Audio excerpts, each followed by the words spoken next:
they will turn to number 4, Tyler Albert, 3-1 on the year, 2.40 earned run average for number 4, Tyler Albert, the junior. Once again, 2.40 earned run average. We'll tell the Millard South starting lineup. We'll tell you all about it. But Millard South will start in the field when we come back in just a few short moments. Beautiful day at Warner Park. The crowd has subsided a little bit. It was a really full place for game 1 of the day between Lincoln East and Millard North. That one went extra innings, went to the bottom of the 8th inning until Lincoln East and Dele Odulate was able to score on a walk-off wild pitch to avoid the upset against the 8-seed Millard North Mustangs. So Lincoln East will play the winner of our next game on Monday at 10 a.m. At 4 p.m. rather. The loser has to play at 10 a.m. We'll step aside and come right back on 93.7 The Ticket and theticketfm.com. MWR is dedicated to building attractive, affordable steel buildings that exceed your expectations. From commercial or residential to agricultural storage, steel buildings are cost-effective, attractive, and versatile. Plus, they're a lasting investment and an ideal choice. MWR uses Sentinel Building Systems out of Albion and can service you all over the state and region. If you have interest in a steel building, post frame building, or fencing, give MWR a call today at 402-980-5273 or go to mwrbuildingandfence.com.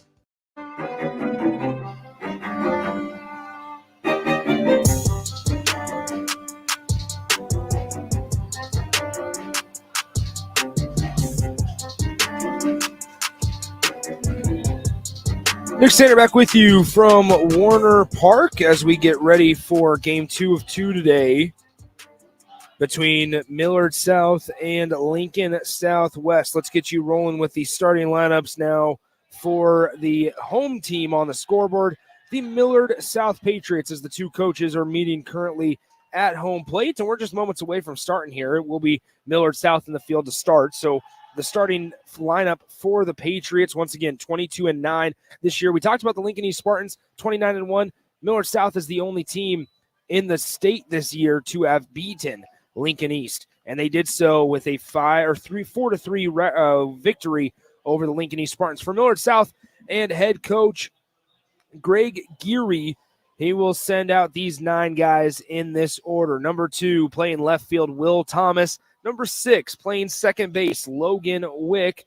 Number 15, playing shortstop, Jackson Apin. Apin on the season hitting .231 with 16 runs driven in. Doing the designated hitting today, number 26, Colin Dreffill. Number 8, Brody Gindra, the third baseman, just a sophomore, hitting .288 on the season with 1 home run and 28 RBIs, will be in the 5-hole. Number 23, one of the few seniors on this team, Harrison Hart, out in right field. Number 12, doing the catching, Carson Dare. Number 21, a first baseman, a sophomore, hitting .234 this year from the plate, Noah Carroll. Murphy Helm rounds out the starting lineup, playing center field. Murphy hitting .196, no long balls, 8 RBIs in 51 at-bats. I mentioned Harrison Hart, one of the few seniors on this Millard South Patriots squad. You look up and down their roster, just 3 of them, just 3. Murphy Helm, Ian Langer, who's not in a starting lineup right now, and then Harrison Hart. And so just 3 seniors on this Millard South Patriots squad. That is the 4 seed in the Class A bracket. A lot of juniors and even a lot of sophomores. You look up and down, Logan Wick's a sophomore. Nathan Christensen, who obviously is not getting the start either today, is a sophomore. You have Brody Gindra, who's hitting 5th in the lineup today, is a sophomore. Carson Durr, who's the starting catcher, sophomore. Jackson Apin, sophomore. So there's a lot of youth and inexperience on this Millard South squad, similar to their football team that there was just this last year. A lot of sophomores on that one, and here on the baseball squad, a lot of sophomores and juniors. So Millard South has taken the field, and once again, the starting pitcher getting the nod from head coach Greg Geary today, and the Patriots is number 4, Tyler Albert. Albert, number 4, a junior. He is 3-1 on the season with a 2.40 earned run average. And so The pitcher's duel will be Albert versus Chamberlain. So we'll get our first look at Albert here in just a few moments. For Southwest, it'll be Hudson Schaefer, Trent Buda, and Landon Sandy, the first three hitters for Lincoln Southwest. I got to say, while we have a pause in the action, while we're waiting for the action to commence, during the intermission, huge shout out to Prime Time Ice Cream, because they're up here in Omaha. They're up here at Warner Park. Highly recommend, if you are going to end up coming out to Warner Park for some baseball, make sure you check them out, because they have some delicious mint chocolate chip ice cream that they hooked me up with in between games. Much needed after the extra inning contest between Lincoln East and the Millard North Mustangs. But we are getting ready to get underway as Hudson Schaefer will trot to the plate. Albert gets the baseball from his middle infielder after the throwdown on the last warm-up pitch. The Silverhawks in their visiting gray jersey with the green helmets and green hats, while Millard South in the navy blue tops and the white pants with the stripe down the side. We are underway as Albert from the windup throws home, and the first pitch is in there for a strike, 0-1.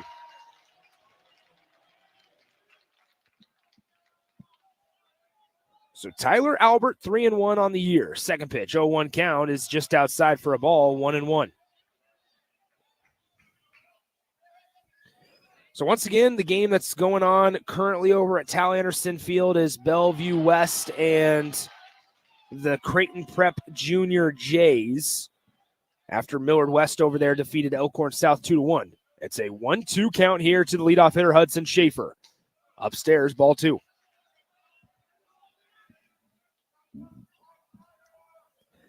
So Tyler Albert, a right-handed pitcher, a junior. The 2-2 pitch is low and away for a ball, 3-2.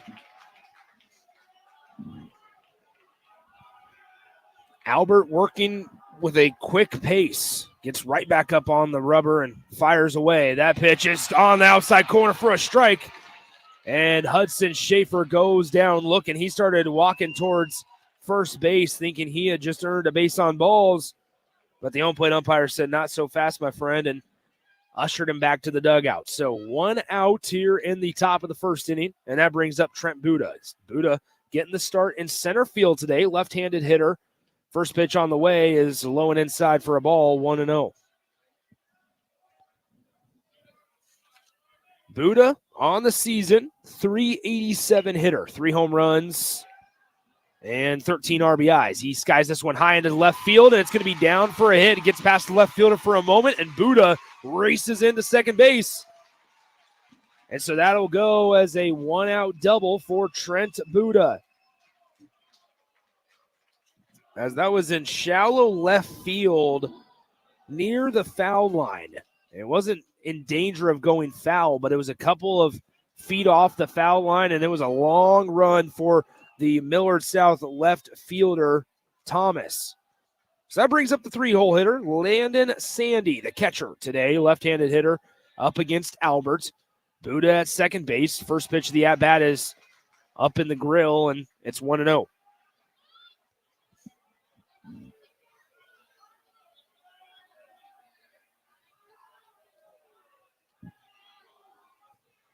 So the 1-0 pitch to Sandy is up and away, ball 2.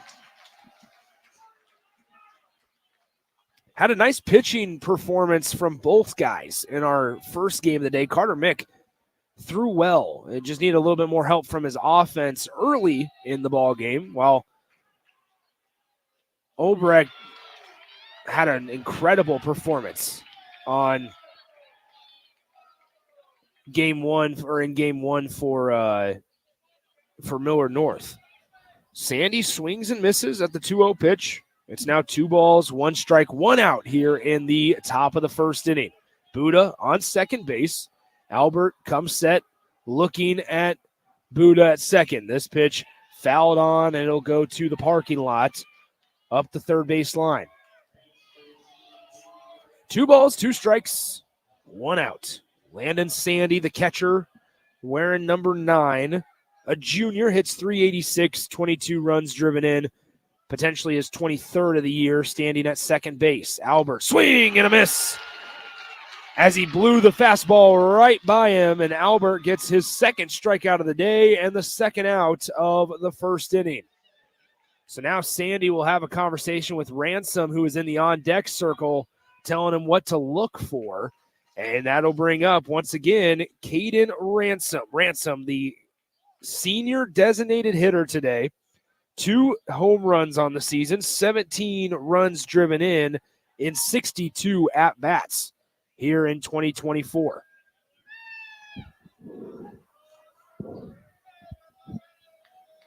So top of the first inning, 2 outs now with Trent Buddha at second base. The first pitch, the AB, is upstairs, 1-0.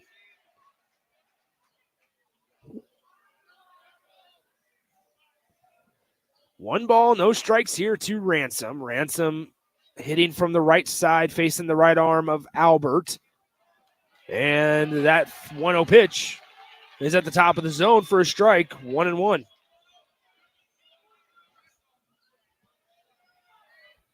One ball, one strike, 2 outs here in the top of the first inning at Warner Park. Albert, and he throws that one high, ball 2. Albert staying high in the zone here. It's been a difficult task to try to paint some corners. He got the benefit of the one call against the leadoff hitter Hudson Schaefer, but here 2-1 to Ransom, and once again it's high as he tried to get that curveball to drop down into the zone, unable to do so. And it's 3 balls and 1 strike to the Southwest cleanup hitter, Caden Ransom. 3 balls, 1 strike, 2 out. The pitch. Breaking ball in the outside corner for a strike as Ransom about tossed his bat back to the dugout. Thought he had a base on balls, but gets called back by the umpire. It's 3 balls, 2 strikes, 2 outs here in the top of the first inning. This will be pitch number 16 of the inning for Albert. On the mound, trying to allow the Patriots to hit. Swung on, it's drilled through the left side.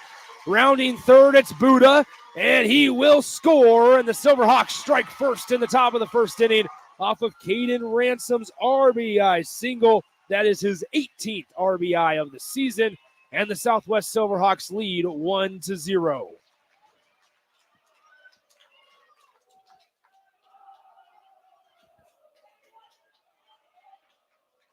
So a nice hard hit there by Caden Ransom scores Trent Buddha from second base. Ransom now occupies first base with 2 outs here in the top of the first inning.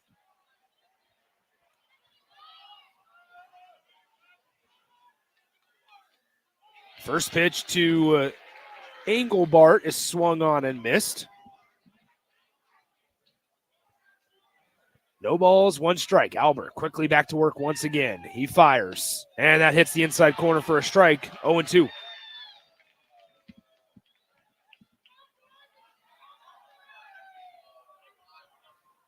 Albert with Ransom at first, fires, and the backdoor breaker wouldn't break enough, and it's 1-2. This next pitch, the 20th of Albert's first inning. Albert fires away. It's up and outside for a ball. 2 balls, 2 strikes. Here to the 5-hole, Dayton Engelbart.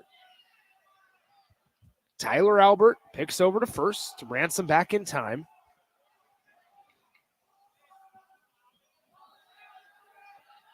Two balls, 2 strikes, 2 outs, and Engelbart fouls it off to the left side. We'll do it again as it hits the merchandise van up on the concourse.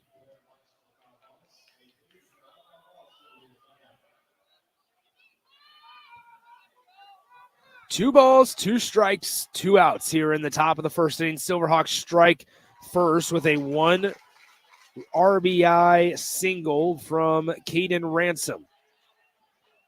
2-2 pitch is low in the dirt for a ball. 3 balls, 2 strikes. Ransom will be off with the pitch as there are 2 outs.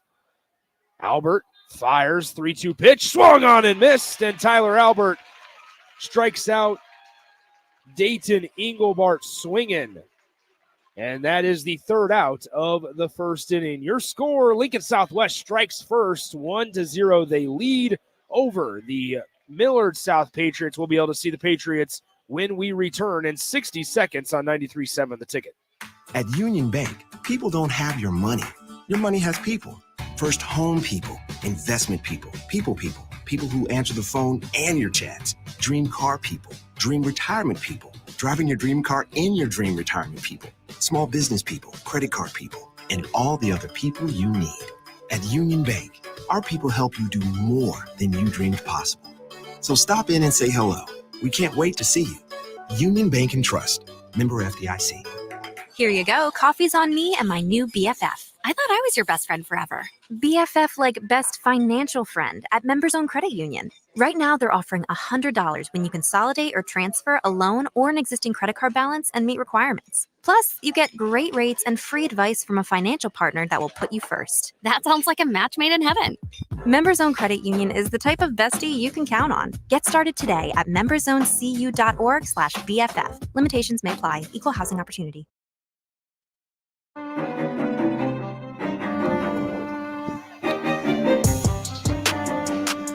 Nick Sander back with you from Warner Park in Omaha.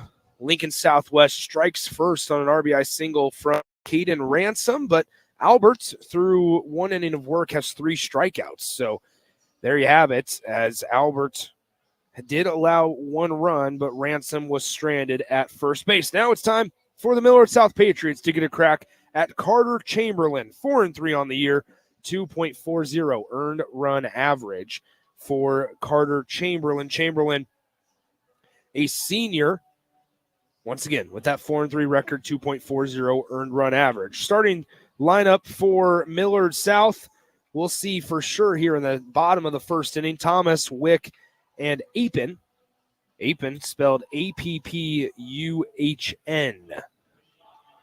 But leading off for the Millard South Patriots, number 2, Will Thomas. Thomas, the junior outfielder, hitting .358 this season.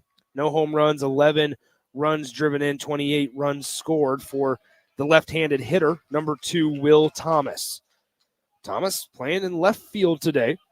Chamberlain, the right-handed thrower, while Thomas, the left-handed hitter. First pitch is underway, and it's going to the backstop. Ball 1.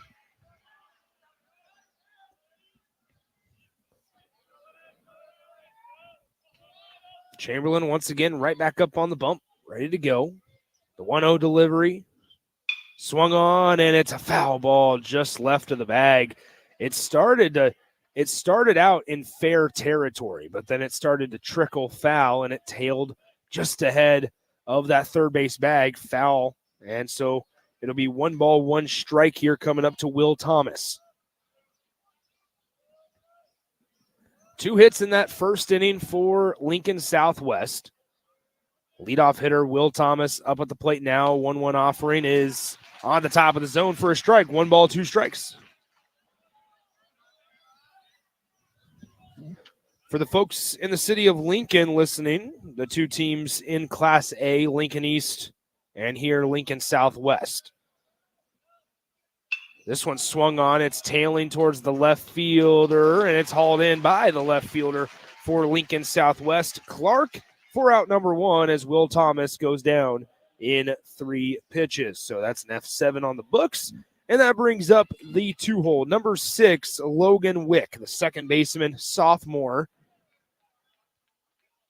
Hits .333 on the year. Smaller dude. Standing in that right-handed batter's box. Chamberlain fires away, swung on and fouled off to the right side. And we started out 0-1.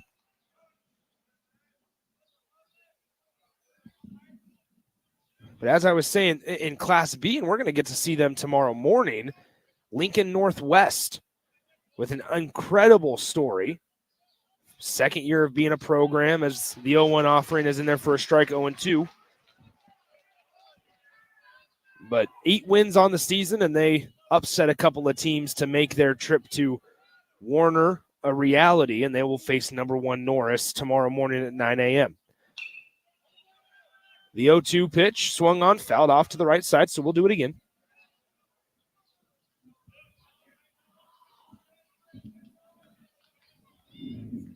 Carter Chamberlain working quick and, to this point, effectively. This will be his 8th pitch, and so far 6 of them have been strikes. This one roped down the right field line, but foul, and we'll do it again.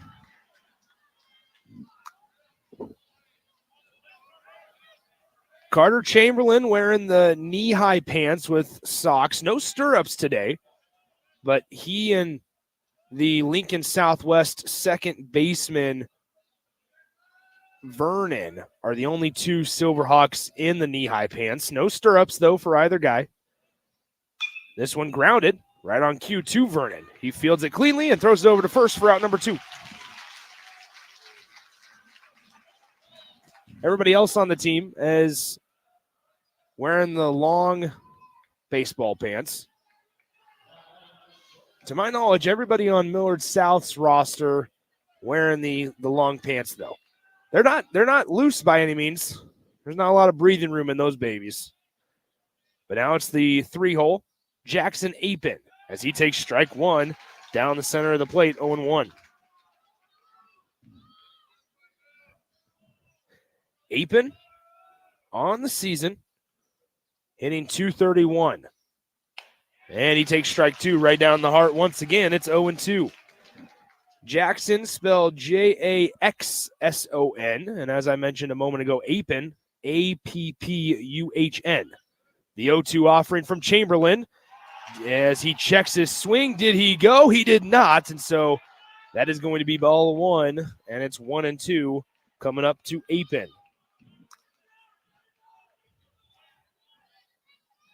This will be Carter Chamberlain's 13th pitch of the inning.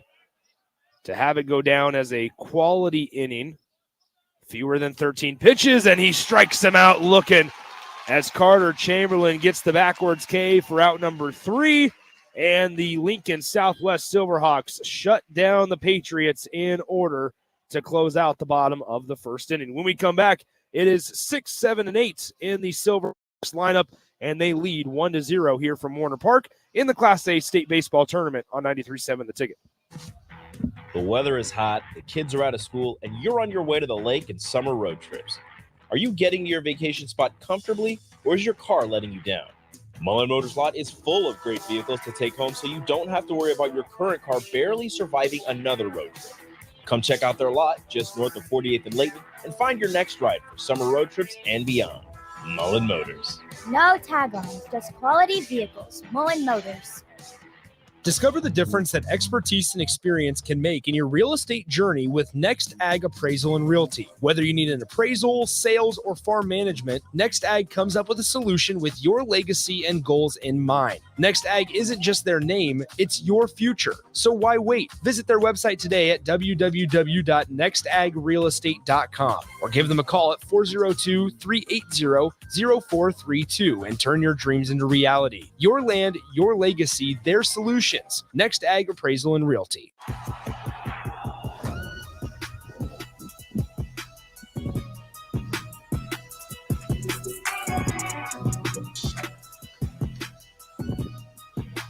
Back here at Warner Park, as it'll be 6, 7, and 8 in the Silverhawks lineup. Alex Vokoun. A couple of intriguing spellings here. Vokoun will start things off as he takes strike 1 from the right arm of Tyler Albert. Albert, as soon as I look up from my sheet, ready to go again, and he throws ball 1 low and away.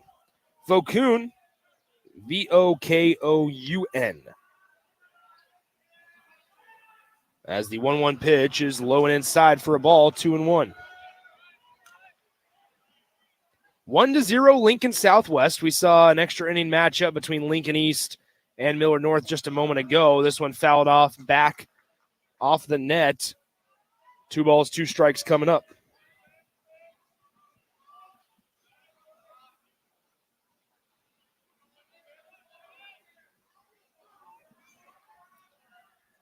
Tyler Albert from the windup, 2-2 pitch. Swung on and missed.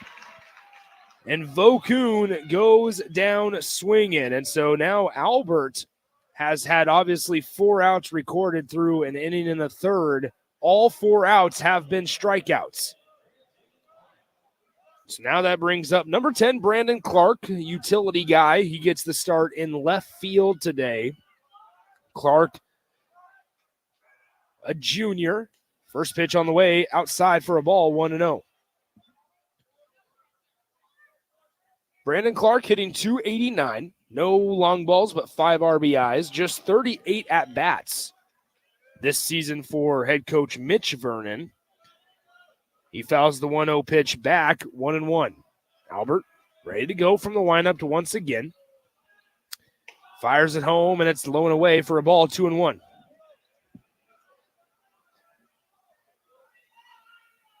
Two balls, one strike, one out here as Clark takes the pitch low and away for a ball, 3-1.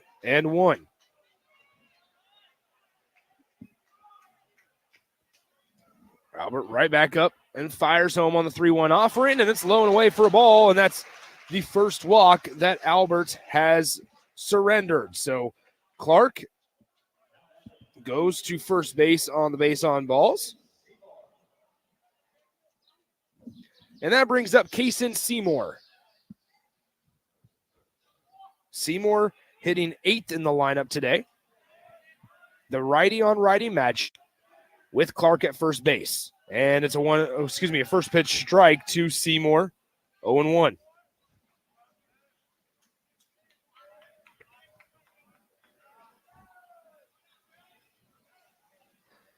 A 1 pitch, outside, back pick to first, and not in time as Clark slid in safely. So 1 ball, 1 strike here coming up to Kaysen Seymour. Seymour getting the start at third base today for Coach Mitch Vernon. Brennan Vernon currently stands in the on-deck circle. Firing away, and it's a strike on the 1-1 offering to Seymour for strike 2. Seymour wanted to go around there. I think he pulled it back and instantly regretted that decision as it's 1 ball, 2 strikes.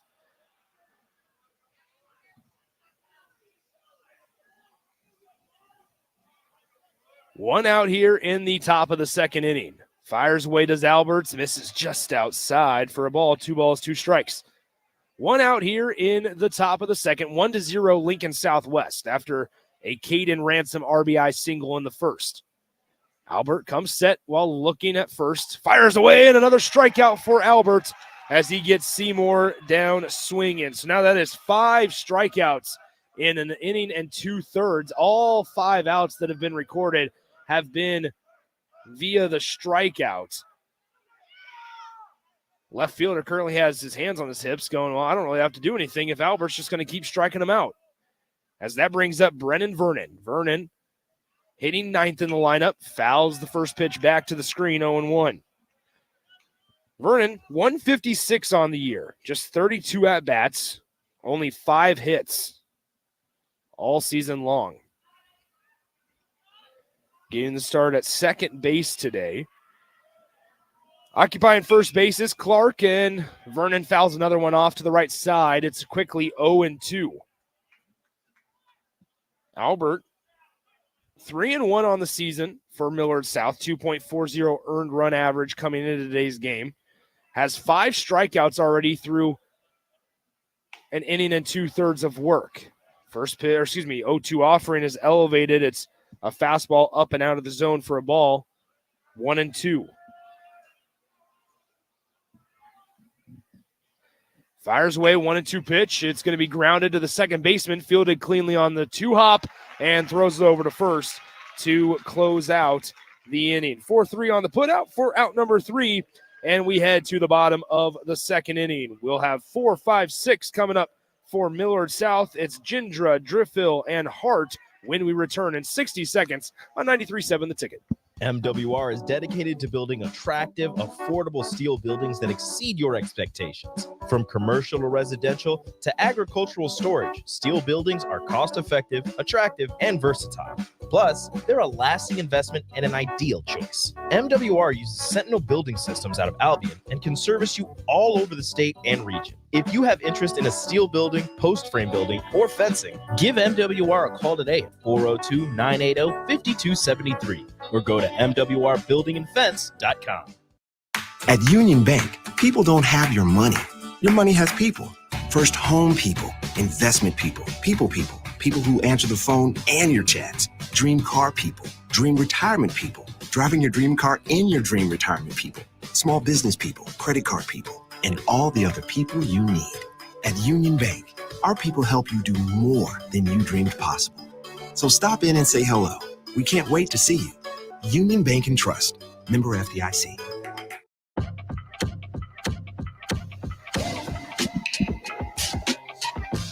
Carter Chamberlain back out on the mound for Lincoln Southwest after he sent the Patriots down in order.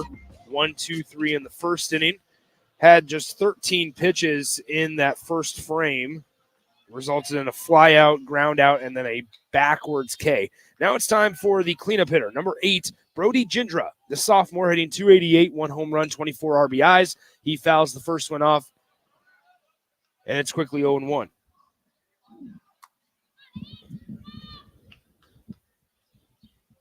Good amount of red in the stadium here, especially down that third base line that's occupied by Millard South.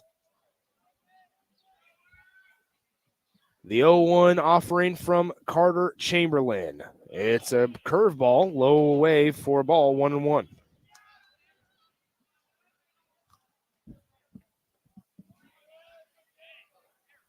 One ball, one strike, nobody out here in the bottom of the second. Chamberlain up and away for a ball, 2-1. Brody Gindra, 104 at-bats this year, leads the team by a very far number. And he fouls that one back, 2-2.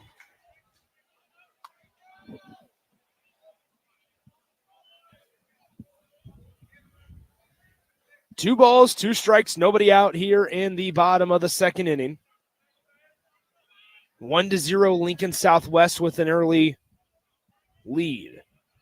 Chamberlain will have to step off the rubber after Gindra calls timeout in the box. Chamberlain taking just a little too long for Gindra's liking. 2 balls, 2 strikes, nobody out here in the bottom of the second. 2-2 offering, fouled back again, so we'll do it again.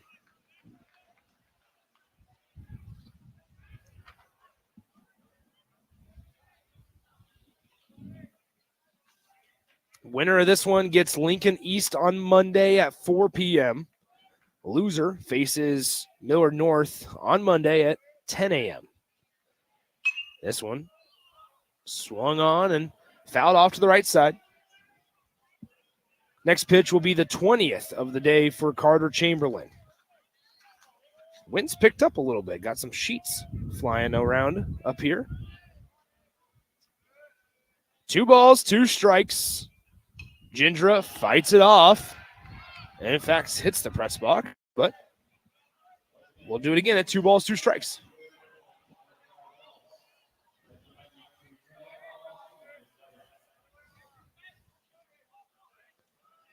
Two balls, 2 strikes, nobody out here, bottom of the second. To the cleanup hitter, Gindra, and he has to do the limbo, get out of the way of that one. It's 3 balls, 2 strikes.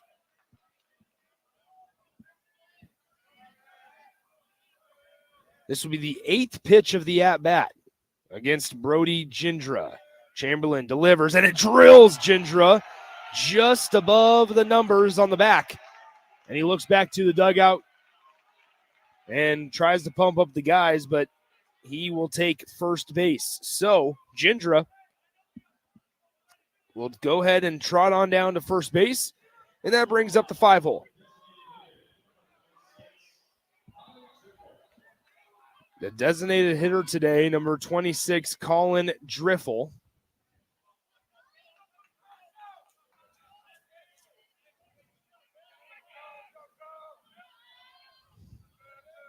So Driffle for Millard South, the sophomore hitting .418.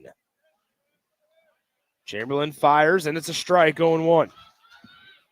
One thing Chamberlain's going to have to watch is making sure he's taking a pause after coming set. The umpire was just talking to the catcher about it, and when he goes a little quicker, he's got to make sure he's coming set for at least a second so that he avoids a balk call. 0-1 pitch is in there for a strike. No balls, 2 strikes to Colin Driffel. Gindra is at first base. Nobody down here in the bottom of the second inning.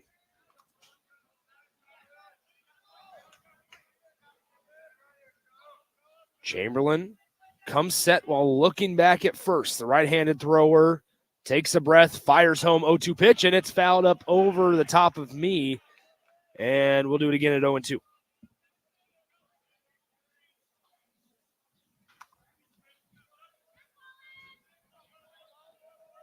No balls, 2 strikes, nobody out, bottom of the second. Chamberlain fires over to first, not in time as Gindra was able to get back to the bag safely. We are past the 1 o'clock hour here at Warner Park. Chamberlain comes set once again. Quick move, fires over, and safe over at first. I tell you what, so last year, student sections weren't great at Warner, or Tal Anderson for that matter, until the state championship. Lincoln East had a really nice one. But today, there's been 4 really, really good student sections. Chamberlain, 0-2 pitch. Taking his sweet time, fires home, breaking ball, and he gets Driffel way out in front of it. And it'll be a swinging strikeout for out number 1.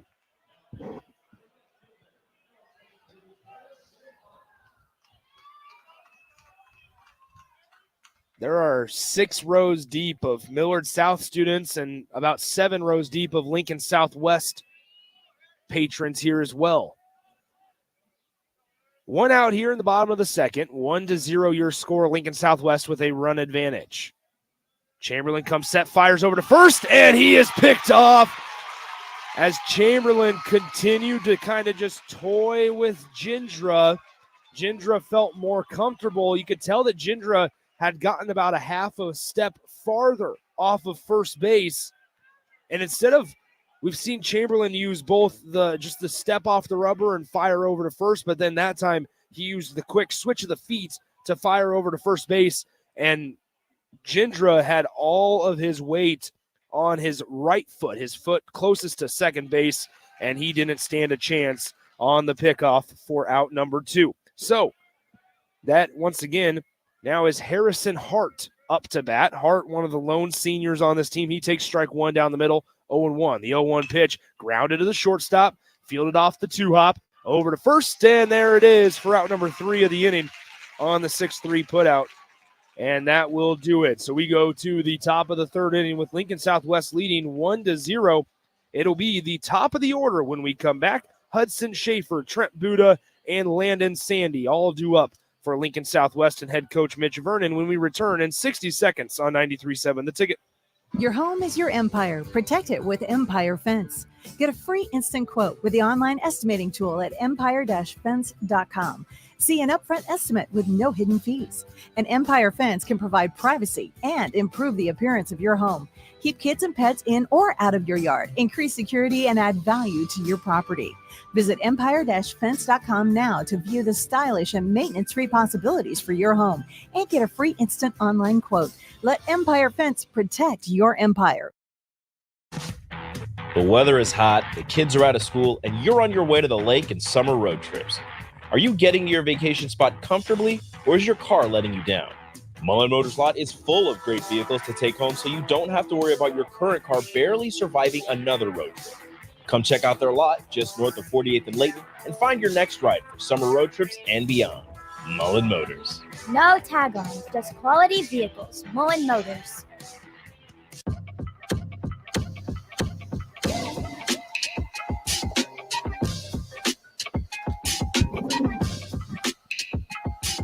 Welcome back into Warner Park. 1-0. Lincoln Southwest takes their 1-run lead into the top of the third inning. Tyler Albert back out there, and understandably so for Millard South. As the first pitch of the third inning is a swinging strike for strike 1. Albert's now with 36 pitches on the day. However, 5 strikeouts through 2 innings of work. The 0-1 pitch is low, out of the zone for a ball, 1-1. Albert fires away, 1-1 pitch, swung on and missed, 1-2.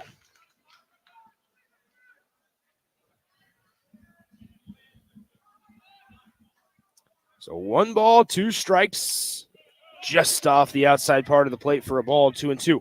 Millard South, this is their state leading 44th appearance in the state tournament. As the 2-2 pitch swung on, drilled to the right side, fielded off the 1 hop by the second baseman, and fired over to first base for out number 1. A nice piece by Hudson Schaefer. Unfortunately, it was right at the second baseman for the 4-3 putout for out number 1. So that brings up Trent Buda. Buda had a double his first time up, ultimately scored after a Caden Ransom's RBI single. And here's Buda's first pitch to him as a backdoor breaking ball in for a strike, 0-1. As I was saying, Millard South, no team has made the state tournament as much as Millard South. Millard South now with 44. The next closest is Creighton Prep with 42. Then it becomes a little bit more of a wider margin as Buda drills one, and it's going to be caught on the run by the center fielder in the deep right center field gap.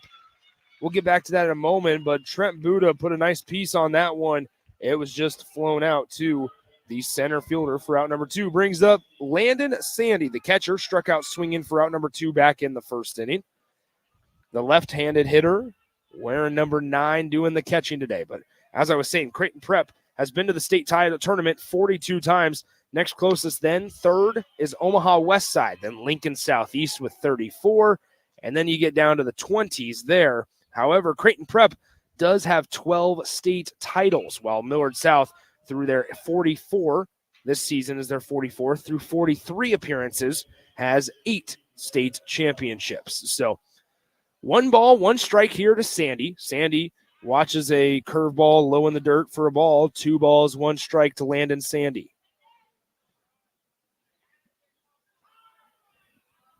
Albert fires away this one. Fought off to the left side, foul. 2 balls, 2 strikes.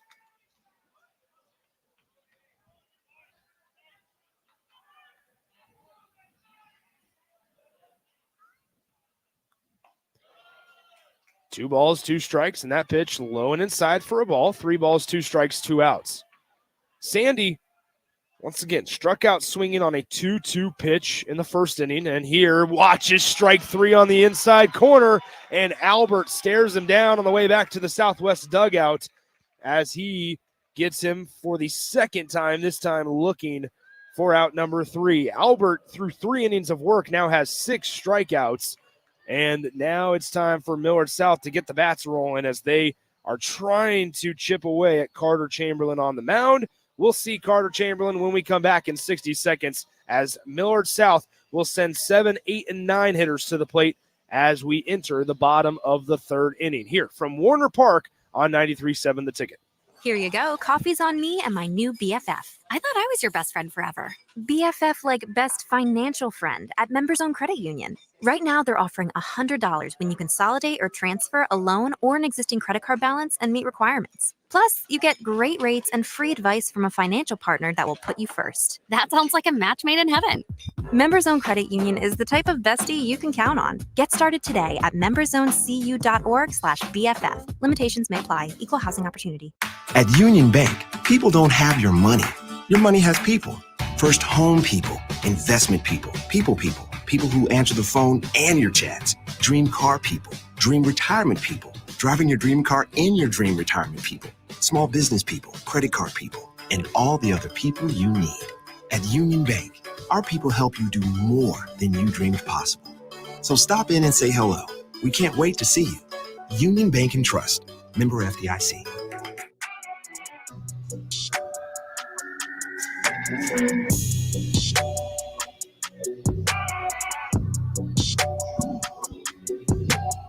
All right, it's time for the bottom of the 3rd inning here from Warner Park.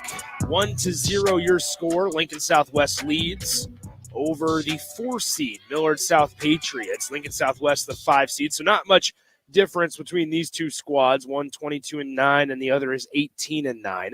Lincoln Southwest, Carter Chamberlain throws the 0 pitch. The first pitch of the inning is fouled off to the right side, 0-1.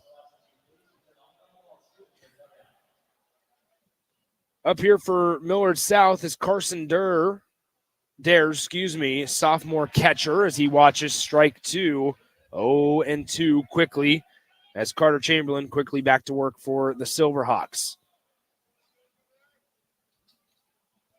So here is Chamberlain, fires away, curveball is inside for a ball, 1-2. The catcher Landon Sandy, started to throw it around the horn. He thought that was a given strike, but umpire did not believe so, and they threw it right back to Carter Chamberlain, and it's 1 ball, 2 strikes. The 1-2 offering just outside for a ball, 2-2.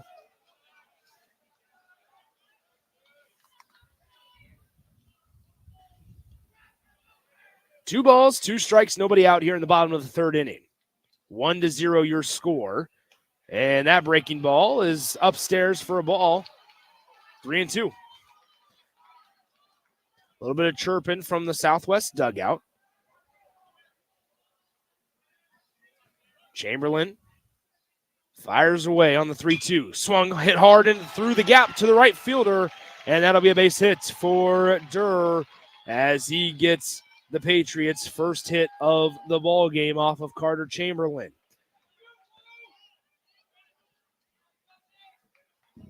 So courtesy runner will be number 5, Nathan Christensen. Christensen, a sophomore.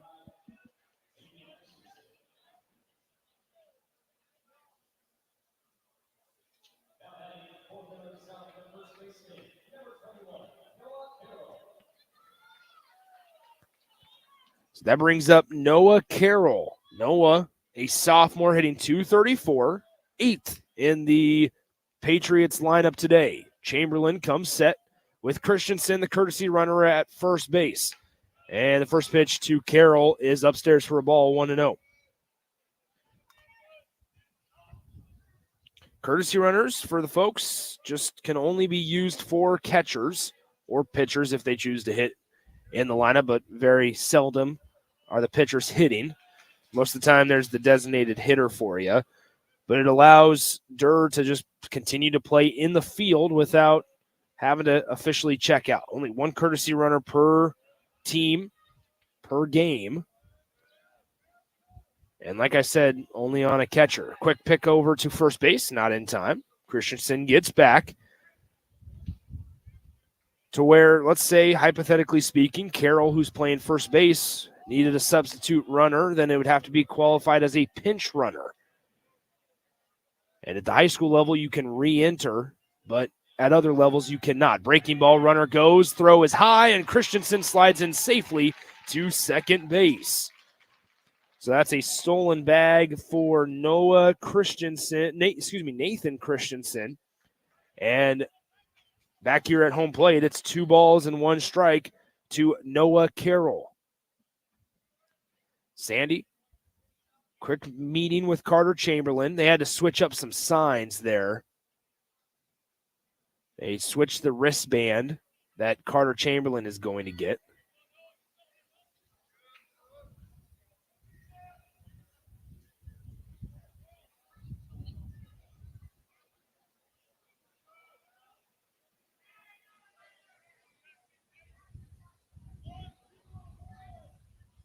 So 2 balls, 1 strike here. Nobody out in the bottom of the 3rd. Silverhawks of Lincoln Southwest lead the Millard South Patriots 1-0. They show ball. The catcher loses the baseball as it goes off of his shin guard, bounces to the left, and Christensen swipes 3rd on the wild pitch. And so now, without Carroll having to do anything at the plate, Christensen has advanced 180 feet. And there might be a miscommunication with some of the wristbands because they're once again having a conversation. and they gave Carter Chamberlain the wrong wristband.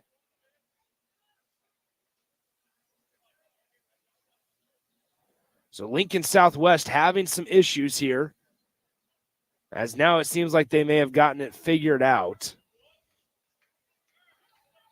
But man, Chamberlain was in quite the groove, and ever since Christensen got to second base, they hasn't been the same. It's been the whole team, unfortunately, a little discombobulated here.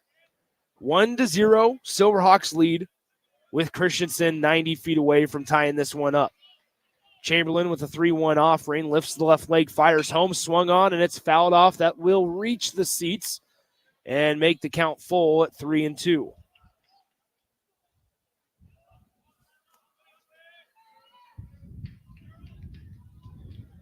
So 3 balls, 2 strikes, nobody out here in the bottom half of the third inning. Christensen, the courtesy runner at third base. As Carroll's in the box, he swings once again, hits this one foul off to the right side, just much deeper this time as it will reach the concourse.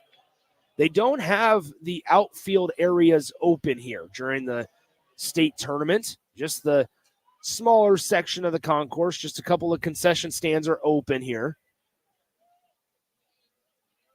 The 3-2 offering from Chamberlain is fouled back to the screen. We'll do it again, full count. Storm Chasers play the Jacksonville Jumbo Shrimp tonight at 6:35 p.m., which is why they had to move 2 of the games to Tal Anderson Field. Normally, all 4 of the opening round Class A games are at Warner Park.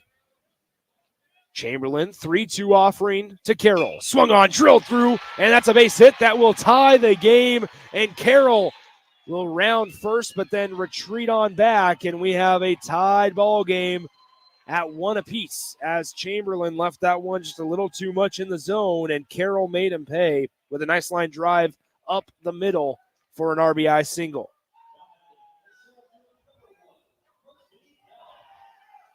So Millard South ties the game on the RBI single from Noah Carroll. That scored Nathan Christensen. That brings up Murphy Helm, the senior center fielder, batting 9th in the Millard South lineup today. Hits 196 on the year, just 8 RBIs on the campaign. He takes strike 1 on the outside corner, 0-1.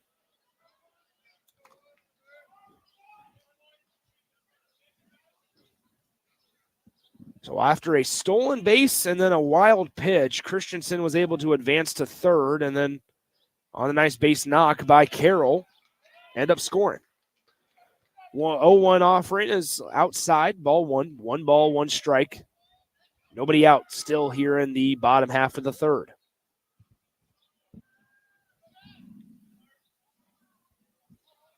Chamberlain, quick pick over to first base.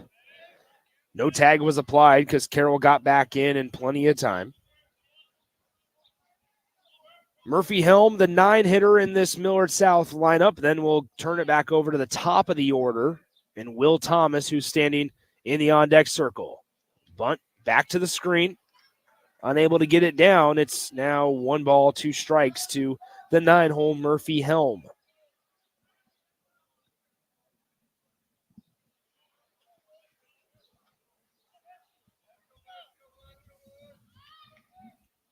One ball, 2 strikes. We're all tied up at 1 apiece. Lincoln Southwest and Millard South. Chamberlain fires the 1-2 pitch way outside, ball 2. Chamberlain had a shutdown 2 innings, 3 up, 3 down, and 3 up, 3 down. Had 2 strikeouts through 2 innings of work. But now the 7, 8, 9 hitters in this Millard South lineup have caused him some fits. The 9-hitter, Murphy, up now, and he swings and strikes out for out number 1. So a good bounce back there by Carter Chamberlain after allowing the RBI single. Now we turn over the lineup to Will Thomas, the junior outfielder. Hits .358 on the season. Starting in left field today, he flew out to the left fielder for out number 1 back in the first inning to lead off the bottom of the first. Here in the bottom of the third, though, he inherits Carroll at first base. 1 out in the bottom half of the third. Chamberlain comes set, quickly picks over, and once again, nowhere close to getting Carroll Chamberlain picked off Gindra earlier in the game in the second inning for the second out of inning number 2. So you would have to imagine that Millard South is going to be pretty cognizant of Carter Chamberlain's move as Will Thomas takes strike 1, 0-1.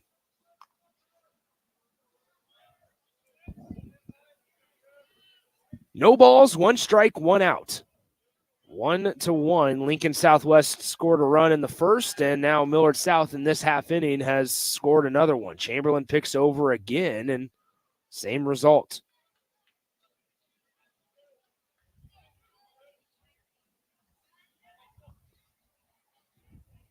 So Carter Chamberlain comes set, fires home, and Thomas pulls back on the bunt attempt and takes ball 1. 1 ball, 1 strike.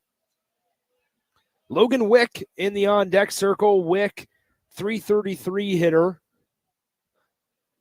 If Will Thomas is attempting to sacrifice his at-bat here in the effort to move Carroll over, now he's swinging at it and fouls it back to the screen. 1 ball, 2 strikes coming up to Will Thomas.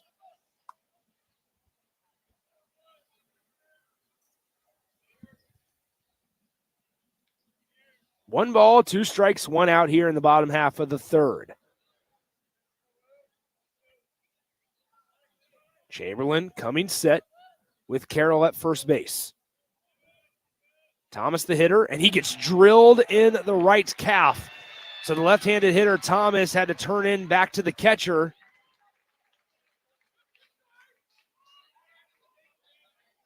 And he is hit by a pitch, and so he gets rewarded first base. I paused there because the umpire and the catcher both threw a baseball back at Chamberlain, so he had to dodge out of the way of a couple of them because the umpire and the catcher both threw a baseball back at the same exact time to Carter Chamberlain. We have a brief stoppage in play. Let's go ahead and step aside for 30 seconds and come right back on 93.7 The Ticket. Ever wish you had another light switch on the other side of the room on a dark night? How much better would you sleep at night if you had a ceiling fan in your room? The High Electric Service Department is here to make your electrical what-ifs a reality. Whether you're looking to replace some outdated light fixtures or brighten up your counters with under-cabinet lighting, High Electric can handle all types of residential electrical installations and services. Give Erica a call at 402-466-6606 or visit high-electric.com to get started.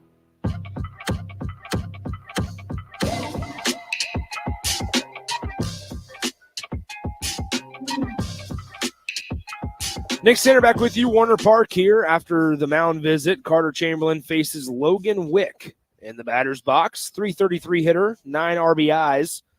Runners at first and second base as Carroll is at second, and now Thomas, after the hit by pitch, stands at first. Chamberlain fires away. They'll try to bunt them over, and they foul the one off, or the first pitch off for a strike, 0-1. Logan Wick, the starting second baseman, grounded out to the second baseman in the first inning.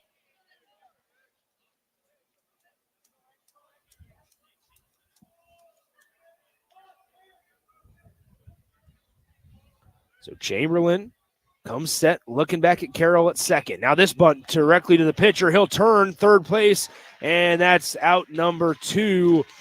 As once again, it's all about speed and direction here when you're talking about bunting, where it's the speed. You can't bunt it too hard at a position player. In this case, which was the pitcher, well, that's where the direction comes into play. Has to be down a line because your sole job there is to move guys up 90 feet, but ultimately enough, Logan Wick reaches on the fielder's choice. And Carroll is out at third for out number 2. So now brings up Jackson Apen. Apen struck out looking to end the first inning for Millard South. Runners still at first and second. And Chamberlain fakes the pickoff to second base, but nobody's there to receive any potential throw. Apen, the shortstop, wearing number 15 today for Millard South. Chamberlain comes set. Chamberlain fires home, swung on, hit well to the shortstop. Nice backhand play, quick throw to third, and they're safe.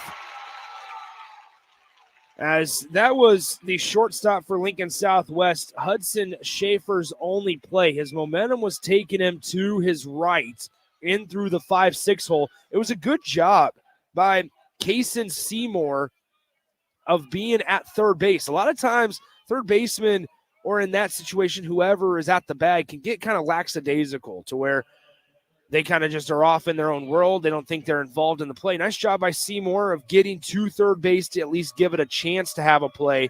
It was a nice backhanded grab by Schaefer at short, but better wheels by Thomas advancing to third. Now this one swung on, and it's went right over my head here in foul territory.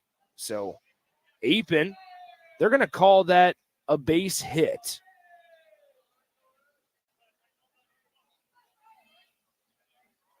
For Apen. Brings up Gindra, the cleanup hitter. 0-1 pitch from Chamberlain. Swung on, hit really well out to center field, but right at the center fielder, and it's hauled in for out number 3. So Gindra flies out to the center fielder for out number 3, and that puts a lid on the third inning of play. When we come back, Lincoln Southwest has 4, 5, and 6. It's Ransom, Engelbart, and Vokun when we return in 60 seconds here on 93.7 The Ticket. MWR is dedicated to building attractive, affordable steel buildings that exceed your expectations. From commercial or residential to agricultural storage, steel buildings are cost-effective, attractive, and versatile. Plus, they're a lasting investment and an ideal choice. MWR uses Sentinel Building Systems out of Albion and can service you all over the state and region. If you have interest in a steel building, post frame building, or fencing, give MWR a call today at 402-980-5273 or go to mwrbuildingandfence.com. Here you go. Coffee's on me and my new BFF. I thought I was your best friend forever. BFF like best financial friend at Members Own Credit Union. Right now, they're offering $100 when you consolidate or transfer a loan or an existing credit card balance and meet requirements. Plus, you get great rates and free advice from a financial partner that will put you first. That sounds like a match made in heaven. Members Own Credit Union is the type of bestie you can count on. Get started today at memberzonecu.org/BFF. Limitations may apply. Equal housing opportunity.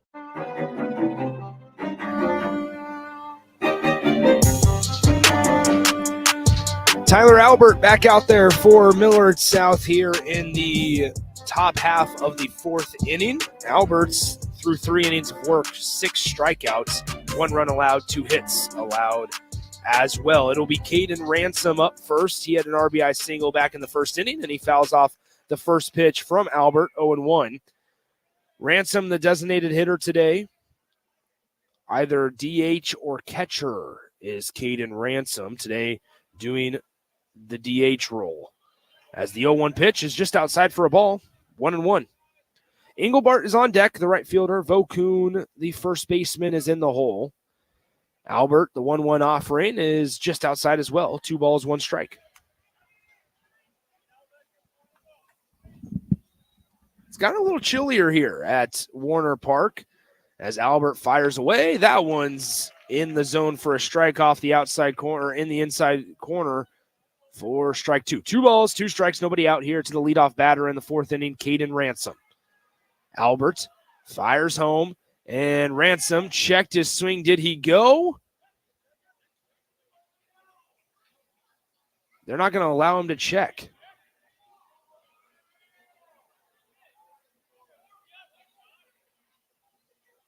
So the home plate umpire did not allow the catcher to check or appeal whether or not there was a check swing. This one hit down the third base line, and it's fair ball. It's a fair ball as Ransom rounds first, and this is a really confusing. So this umpire crew has had some issues. So we talked about the issues in the first part of in the first game.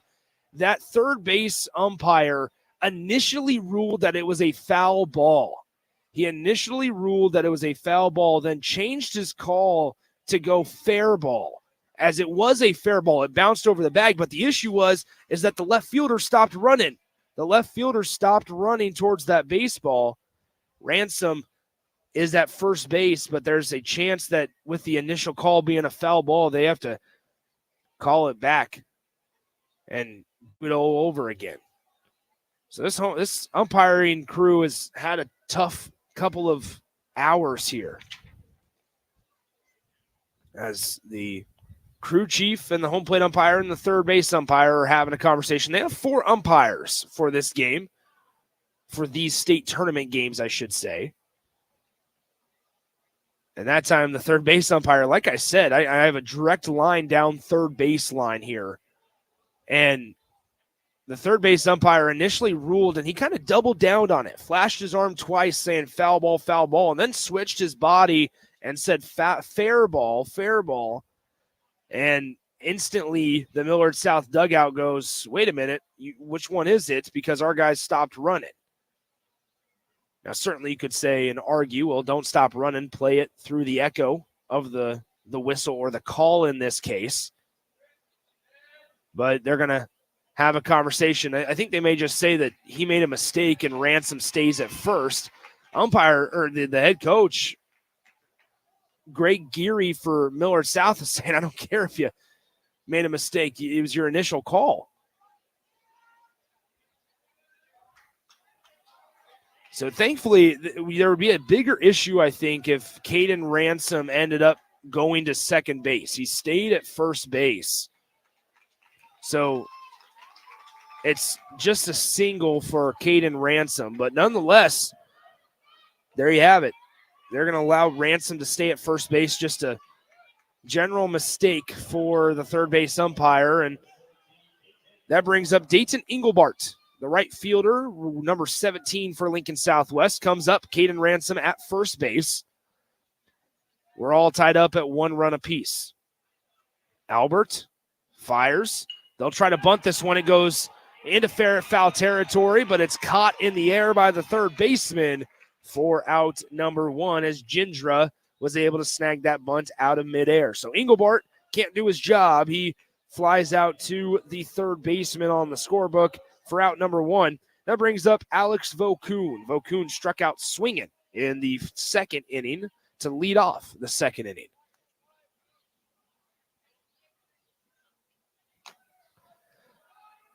Ransom, very short lead at first. They'll fire away, and the first pitch is in there for a strike to Vokoun, 0-1.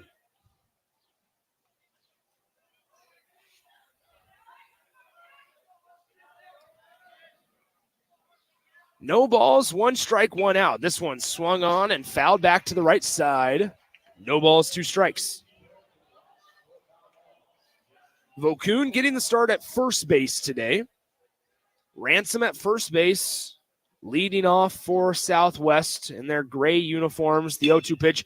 Dribbler just past the mound. A rushing and charging shortstop, and he fires over to first for out number 2. A nice play there by number 15, Jackson Apin, as he retires Vokoun for out number 2.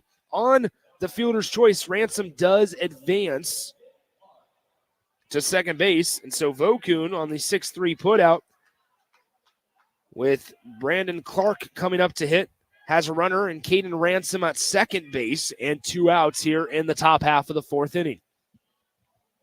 Albert delivers, swung on and missed by Clark, 0-1. Brandon Clark, 289 on the season, just 5 RBIs on the campaign as well. Only 38 at-bats for Brandon Clark this season. Getting the start in left field. Albert looks twice, back to Ransom, and fires another strike in there, 0-2. Clark in the second inning drew a base on balls on a 5-pitch at-bat. 3-1 fastball was outside for a walk, but here, quickly down in the count, no balls, 2 strikes, 2 outs. Albert fires, dribbler out in front of home plate, fielded. The catcher tripped over the bat for a moment, but now makes a accurate throw to first base, and that will retire the side. So through the controversy, no harm done for Millard South, as Caden Ransom is stranded at second base. No runs in the top of the 4th inning for Lincoln Southwest. We head to the bottom of the 4th, where Carter Chamberlain trots on back out there for Lincoln Southwest. It'll be hitters 5, 6, and 7 in the Millard South lineup.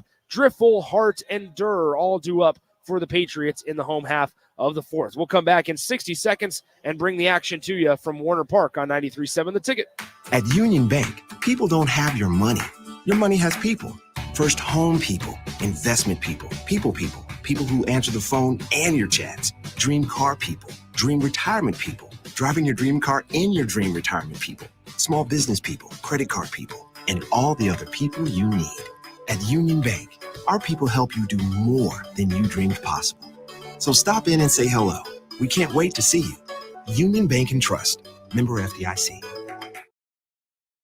MWR is dedicated to building attractive, affordable steel buildings that exceed your expectations. From commercial or residential to agricultural storage, steel buildings are cost-effective, attractive, and versatile. Plus, they're a lasting investment and an ideal choice. MWR uses Sentinel Building Systems out of Albion and can service you all over the state and region. If you have interest in a steel building, post frame building, or fencing, give MWR a call today at 402-980-5273 or go to mwrbuildingandfence.com.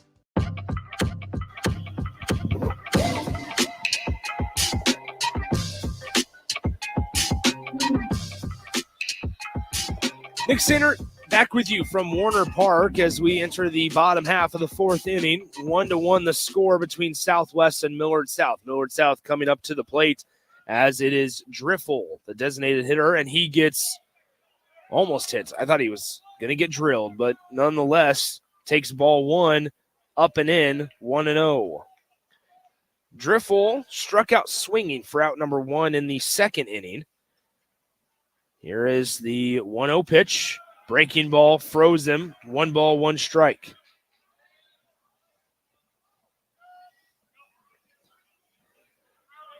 One ball, 1 strike, 1-1 your score. Chamberlain got him to freeze on the breaking ball again, but that time it was a ball, 2 balls, and 1 strike. If you were Lincoln Southwest, Driffel just cannot get a read on Carter Chamberlain's off speed. As they throw him a fastball, and it's strike 2, swing and a miss. It's 2 balls, 2 strikes, and you have to assume that the off-speed pitch is coming here. Chamberlain's just got it located here. Is out of the windup. Here is Chamberlain. He fires. It's the off-speed, and it goes actually behind Driffel, so did not locate it. As it's now full count, 3 balls, 2 strikes.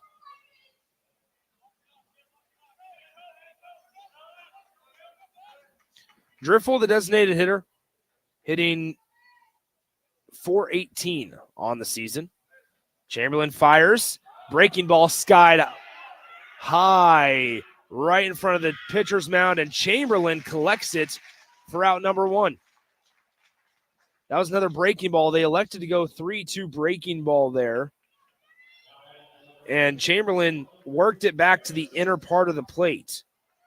And it almost looked like Driffel bailed out on it for a moment and then realized that it was going to work itself back to the strike zone and had to just kind of take an emergency swing at it. That brings up Harrison Hart, the right fielder. He grounded out to the shortstop his first time up. He swings and misses at the first offering, and it's no balls and 1 strike.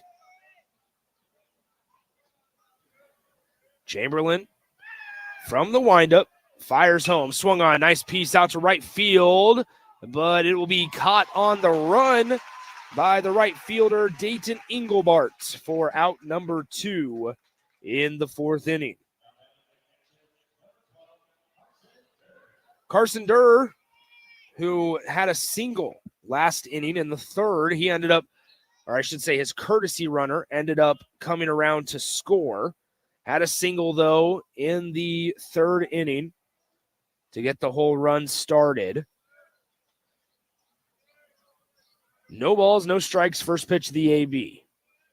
Firing in, and it's a strike to Durr, 0-1. We're all square, 1 run apiece, 1-1, Southwest and Millard South. Here's Chamberlain, fires away on the 0-1 offering, and that's a strike as well, 0-2.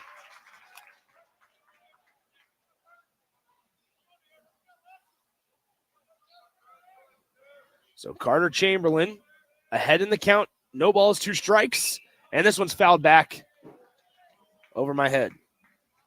We'll do it again at no balls and 2 strikes. There's been a lot of these foul balls that have either barely gone above my head. I'm sitting outside, but with a little bit of a cover on here at Warner Park.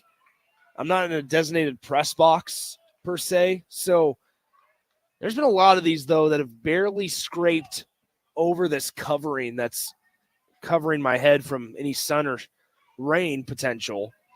And one of these times I feel like it's going to be hit perfectly to where I'm going to be able to try to make a play on it. Chamberlain, as he hits Durr. So Durr gets popped on the left leg, hit by pitch for Durr. He goes to first base, and here comes the courtesy runner, Nathan Christensen.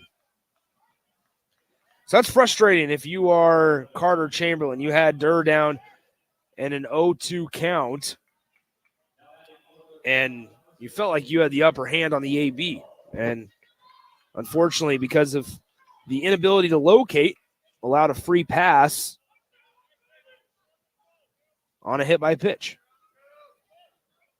So still 2 outs here in the bottom half of the 4th inning, 1-1 your score. Chamberlain started to slow down on the mound. At the start of the game, he was lightning quick. As the runner goes, Christensen, the throw down to second is in time, and Christensen is thrown out at second base and caught stealing. So when we come back, it'll be the top half of the 5th inning, and that means that it's 8, 9, and 1 hitters for the Silverhawks, Seymour, Vernon, and then the top of the order with Hudson Schaefer when we return on 93.7 The Ticket. Here you go. Coffee's on me and my new BFF. I thought I was your best friend forever. BFF like best financial friend at Members Own Credit Union. Right now, they're offering $100 when you consolidate or transfer a loan or an existing credit card balance and meet requirements. Plus, you get great rates and free advice from a financial partner that will put you first. That sounds like a match made in heaven. Members Own Credit Union is the type of bestie you can count on. Get started today at memberzonecu.org/BFF. Limitations may apply. Equal housing opportunity. The weather is hot, the kids are out of school, and you're on your way to the lake and summer road trips. Are you getting to your vacation spot comfortably, or is your car letting you down? Mullen Motors Lot is full of great vehicles to take home so you don't have to worry about your current car barely surviving another road trip. Come check out their lot just north of 48th and Layton and find your next ride for summer road trips and beyond. Mullen Motors. No taglines, just quality vehicles. Mullen Motors.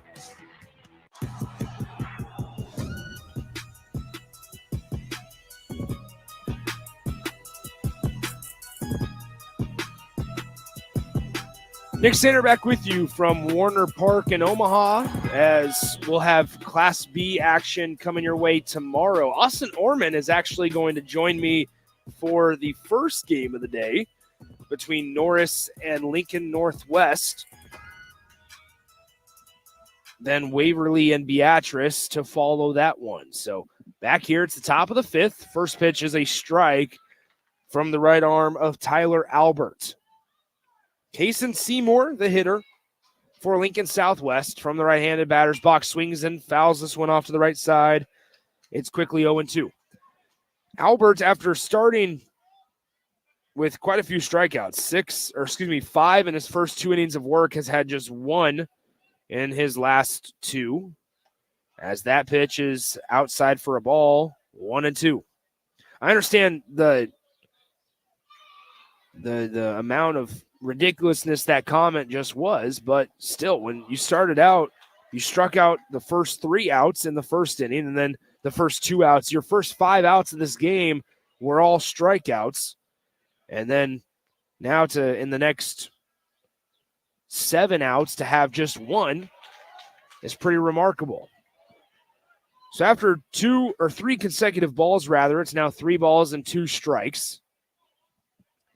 Albert fires away on the payoff pitch. It's a short hopper to the first baseman, to the pitcher, Albert, who runs it over to the first baseman and retires Seymour for out number 1. So 1-3 on the putout for out number 1.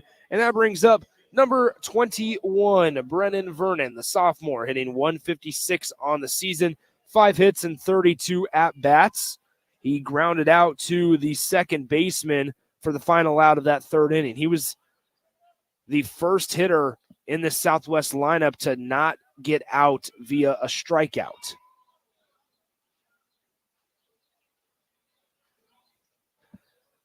The 1-0 offering, high and inside for a ball, 2-0.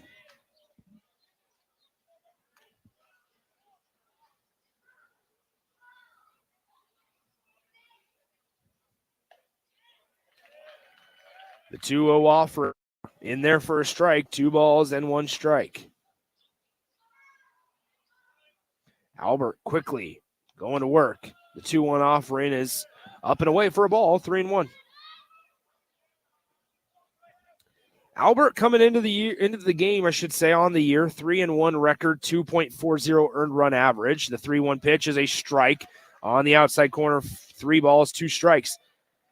Started this one really well, despite the double that he gave up to Trent Buda as well in that first inning. It was a shallow, more of a pop fly at that. It was just in an area that was very close to the foul line, and it was a very long run for the left fielder for Millard South, Helm. And so here's the 3-2 pitch, swung on and fouled off again. And so if you really kind of just dissect this outing from Tyler Albert, although it's not completed yet, the 3-ball and 2-strike pitch here is going to be ball 4.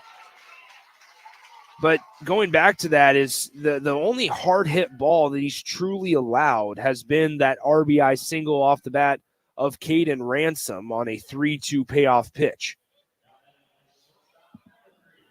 So after the Vernon walk, that turns the lineup over to Hudson Schaefer, the shortstop. He is 0 for 2 with a strikeout and a ground out to the second baseman today.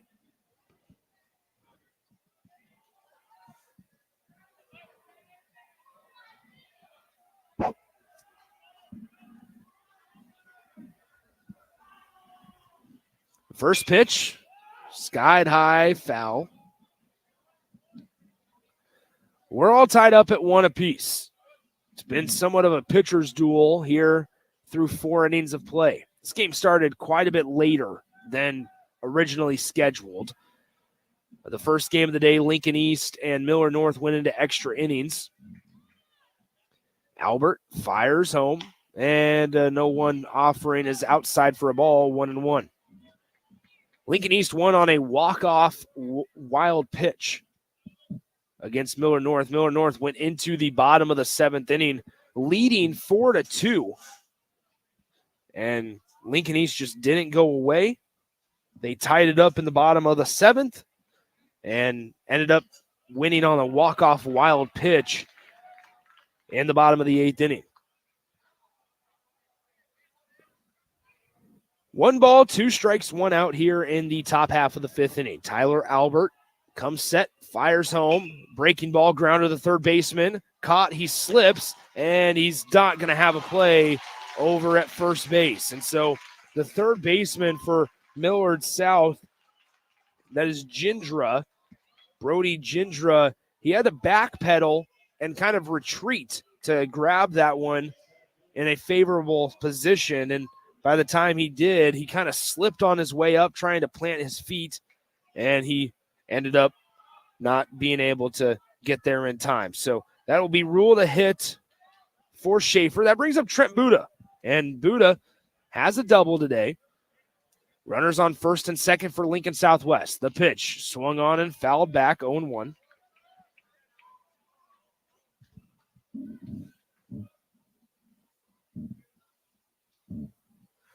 So Vernon is at second. Schaefer at first. Buda in the box. Albert fires a 1 pitch. Hits the outside corner for a strike. No balls, 2 strikes. 1 out here in the top of the 5th inning.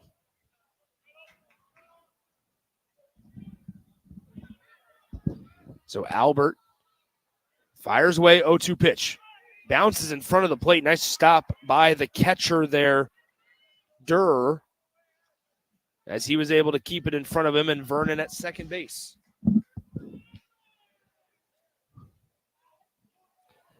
1 ball, 2 strikes, 1 out here in the top of the 5th inning. We're all tied up 1 run apiece as well. Albert fires. Ground ball right side. And it's going to get through the hole into right field. Around third, Vernon will score. And Lincoln Southwest takes a 2-1 lead on the RBI single from Trent Buddha.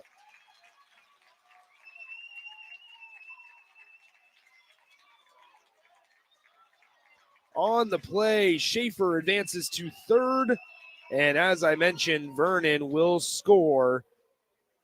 That ground ball was not necessarily hit the hardest. It was just in a very good spot to where the second baseman, who was playing deep and double play depth, he just wasn't able to range over and get there in time before it bounced into the outfield grass. We have a pause on the field for a mound visit. We'll step aside as well. Southwest has taken a 2-1 lead in the top of the 5th inning. We'll step aside, come back in about 60 seconds on 93.7 The Ticket. Ever wish you had another light switch on the other side of the room on a dark night? How much better would you sleep at night if you had a ceiling fan in your room? The High Electric Service Department is here to make your electrical what-ifs a reality. Whether you're looking to replace some outdated light fixtures or brighten up your counters with under-cabinet lighting, High Electric can handle all types of residential electrical installations and services. Give Erica a call at 402-466-6606 or visit high-electric.com to get started. Discover the difference that expertise and experience can make in your real estate journey with Next Ag Appraisal and Realty. Whether you need an appraisal, sales, or farm management, Next Ag comes up with a solution with your legacy and goals in mind. Next Ag isn't just their name, it's your future. So why wait? Visit their website today at www.nextagrealestate.com or give them a call at 402-380-0432 and turn your dreams into reality. Your land, your legacy, their solutions. Next Ag Appraisal and Realty. This is Lincoln's home for sports talk on the FM dial. Also online at theticketfm.com. On the internet. KNTK FM Firth, 93.7 The Ticket.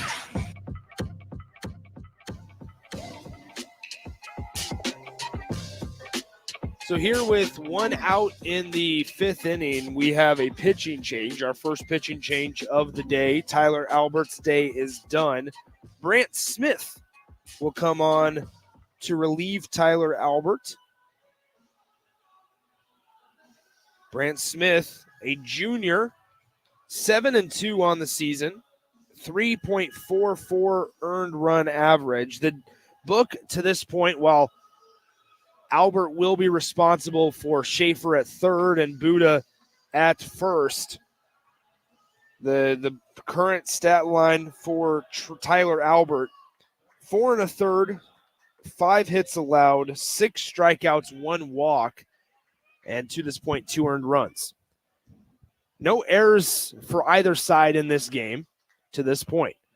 Runners on the corner, and Landon Sandy, the catcher, comes up. Showing bunt. He'll pull back, quickly swing, and fouls this one off behind home plate. 0-1.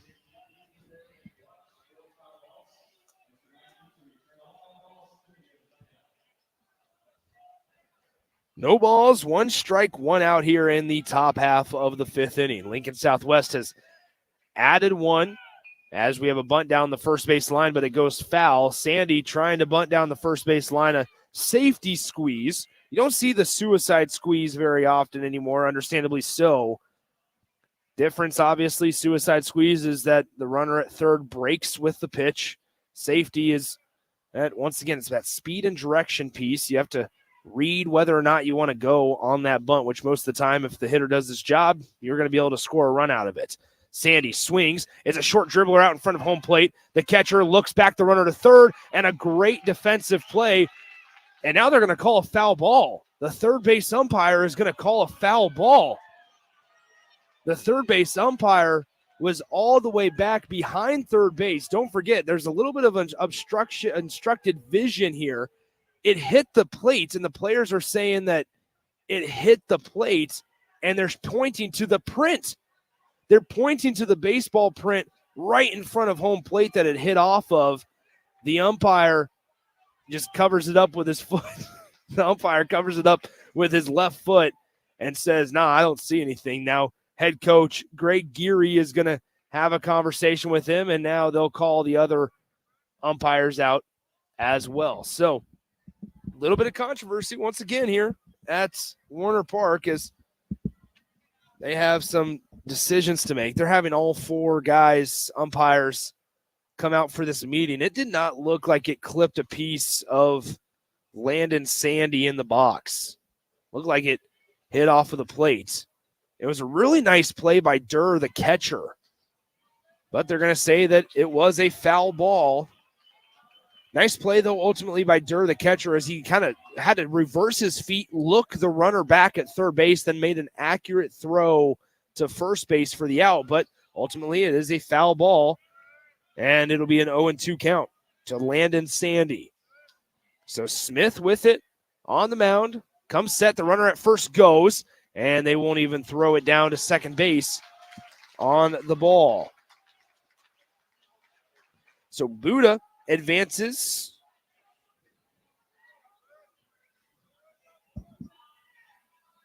Two to one, your score. 1 ball, 2 strikes, and we're going to have a quick conversation at the mound between the catcher and the pitcher.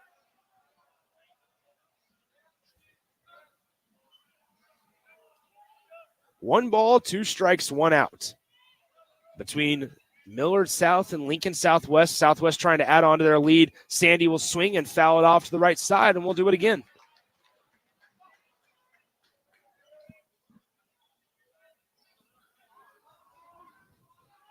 So 1 ball, 2 strikes, 1 out here. Silverhawks lead 2-1 with runners on second and third. The pitch is up and away for a ball, 2-2.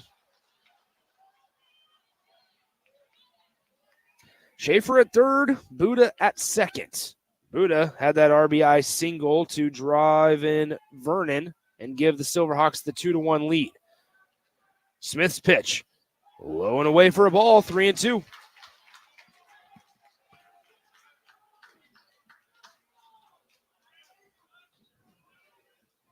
Three balls, 2 strikes, 1 out here in the top of the 5th inning. The third hitter fires away, swung on, and that is a foul ball down the first base line. That was roped off the bat of Landon Sandy.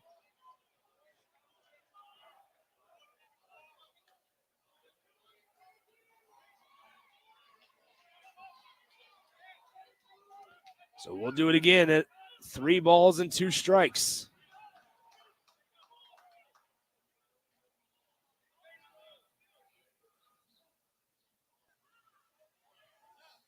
Nobody grabbed the baseball from that went foul, so Southwest has to bring a player out of their dugout. Nobody grabbed it.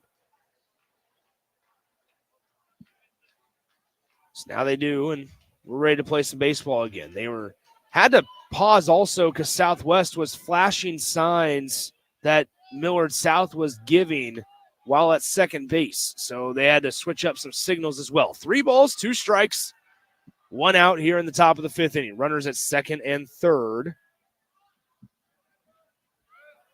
Smith fires home, swung on, and a diving stop at the shortstop. And we're going to have safe. They're going to say that the third baseman pushed Buddha off the bag and Millard South is livid. So the run scores no matter what. But don't forget, Millard South had that controversial call about the fair foul ball down the third base line. This same umpire now is called that the third baseman pushed Trent Buddha off of the third base bag and applied the tag.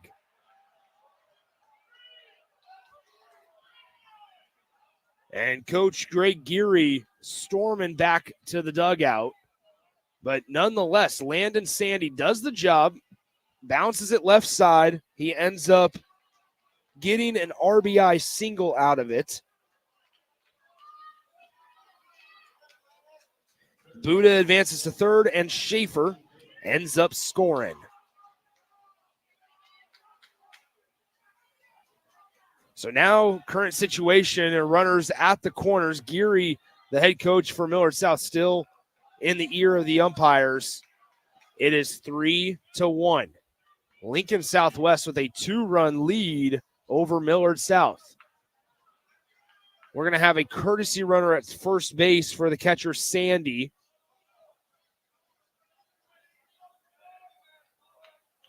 But now another stoppage in play as Lincoln Southwest will run out to the bullpen. So, a couple of interesting things here in this top of the 5th inning.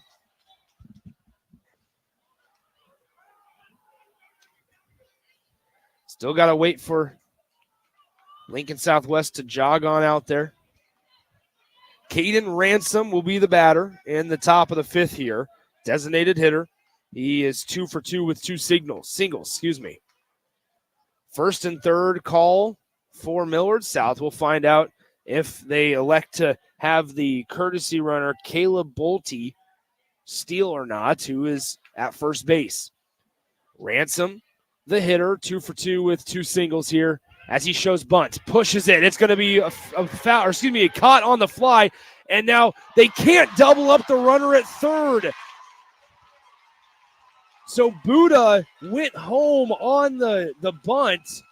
It was a bad bunt by Ransom, went right in the air to the first baseman. An inaccurate throw from the first baseman. And the third baseman was anchored to the bag. In that case, you got to get off the bag and body it up. But ultimately, then the throw gets past the third baseman, rolls all the way to the wall, and Buddha scores from third. And so it is now 4-1 on some poor decisions. This one is going to be fouled off, and it'll be strike one. So on the play, the courtesy runner, Bolte, did advance to second on the error by the first baseman. Buddha ends up scoring on the error by the first baseman as well.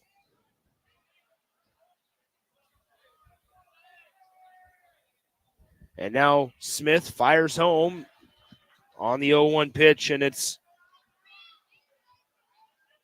a ball outside, 1-1. 1-1 pitch, backdoor breaker, good for a strike, 1-2 to Dayton Engelbart.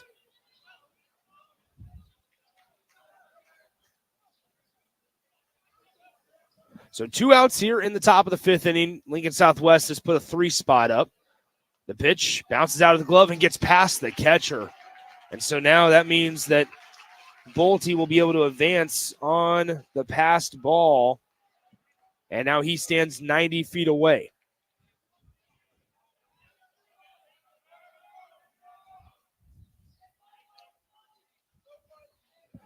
Here's Smith. Smith comes set, fires home. Breaking ball, grounded to second baseman, fielded cleanly, thrown over to first, and that'll do it for the top of the 5th as Engelbart grounds out 4-3 for out number 3. All right, here we go. So after a jumble of an inning, Millard South surrenders 3 runs to the Lincoln Southwest Silverhawks. The Silverhawks lead 4-1 entering the bottom half of the 5th inning. Carter Chamberlain back out there for Mitch Vernon and the Lincoln Southwest Silverhawks. And you got to feel like you're in a pretty good spot with the way that Chamberlain's been throwing today. We will see as Millard South will send hitters 8, 9, and 1 up to the plate when we come back in the bottom of the 5th inning right here on 93.7 The Ticket. Your home is your empire. Protect it with Empire Fence. Get a free instant quote with the online estimating tool at empire-fence.com. See an upfront estimate with no hidden fees. An Empire Fence can provide privacy and improve the appearance of your home. Keep kids and pets in or out of your yard. Increase security and add value to your property. Visit empire-fence.com now to view the stylish and maintenance-free possibilities for your home and get a free instant online quote. Let Empire Fence protect your empire.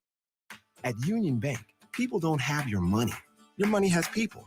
First home people, investment people, people who answer the phone and your chats, dream car people, dream retirement people, driving your dream car in your dream retirement people, small business people, credit card people, and all the other people you need. At Union Bank, Our people help you do more than you dreamed possible. So stop in and say hello. We can't wait to see you. Union Bank and Trust. Member FDIC.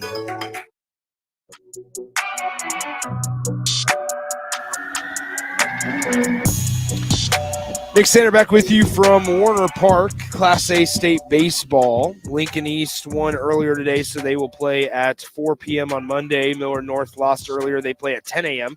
Winner of this one plays Lincoln East at 4 p.m. on Monday, and the loser plays Millard North on Monday at 10 a.m. Both of those will be able to be heard right here on the ticket. Fly ball on the right side is running towards the right field, and they didn't know the wall was there.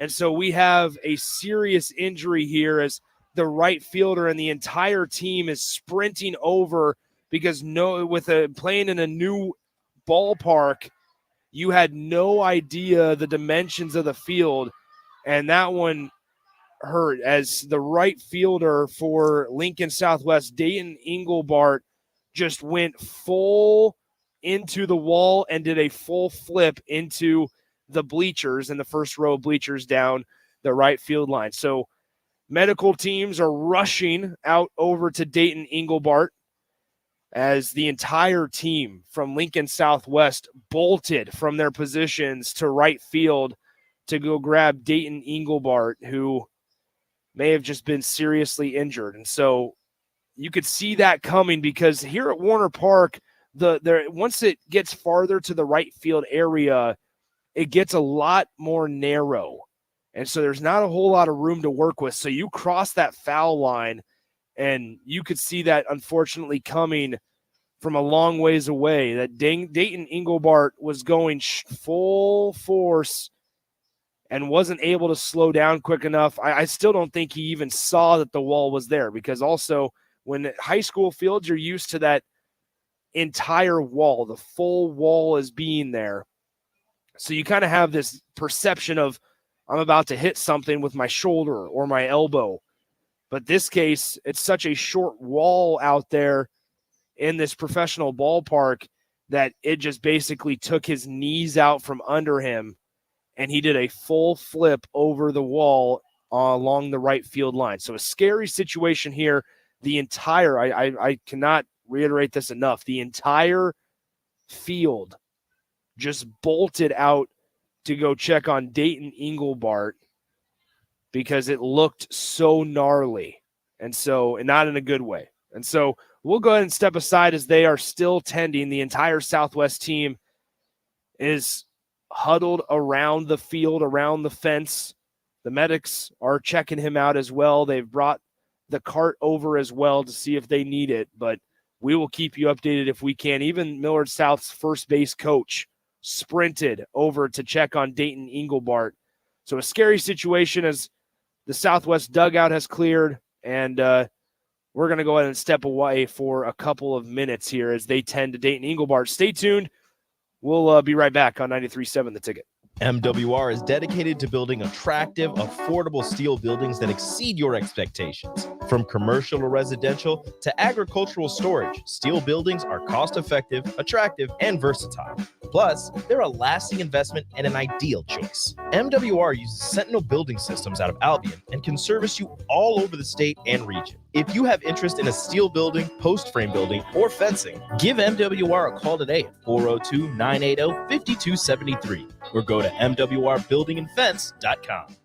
Here you go. Coffee's on me and my new BFF. I thought I was your best friend forever. BFF like best financial friend at Members Own Credit Union. Right now, they're offering $100 when you consolidate or transfer a loan or an existing credit card balance and meet requirements. Plus, you get great rates and free advice from a financial partner that will put you first. That sounds like a match made in heaven.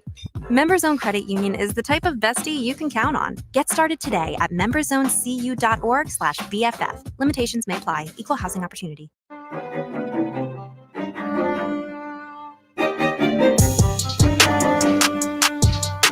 So back here at Warner Park, obviously everything kind of stopped in time for a moment as Dayton Engelbart, how about this, looks to be okay. They are going to allow him, it looks like, to potentially stay in the game. Or maybe not. 1 second. Nope, he's walking off under his own power, which is remarkable for the type of impact that wall just took. So coming in to the game is going to be Isaac Borges as Engelbart gets helped back to the dugout. But once again, walking under his own power, they shooed the cart away, which is a good sign. And we're almost ready to play baseball one more time. So once again, just a scary, scary situation. As it was a long foul ball, Engelbart sprinting towards the right field line, but was able to be helped up under and walked off under his own power, limping, obviously, but ultimately seems to be okay. So they'll allow Carter Chamberlain a couple of just warm-up pitches to get back to it. Here in the bottom of the fifth inning, no balls, 1 strike is the current count. Nobody out here in the bottom of the fifth. Lincoln Southwest does lead 4-1, and I think we're ready to get going again. So Isaac Borges is the is the right fielder. We're going to take a moment. There's a stoppage in play for something going on in the Lincoln Southwest dugout. Now we're good to go. All right, so now Landon Sandy, the catcher, trots back out behind home plate, and we're ready to play baseball again. So no balls, 1 strike here as Chamberlain's pitch is low and away for a ball, 1-1. So this is Carroll up to hit. 1 ball, 1 strike to Noah Carroll, the first baseman. Chamberlain fires away. That one's a strike. 1 ball, 2 strikes.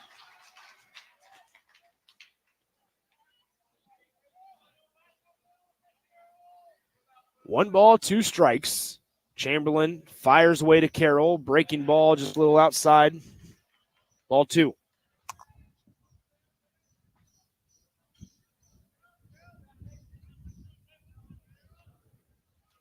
Four to 1 your score.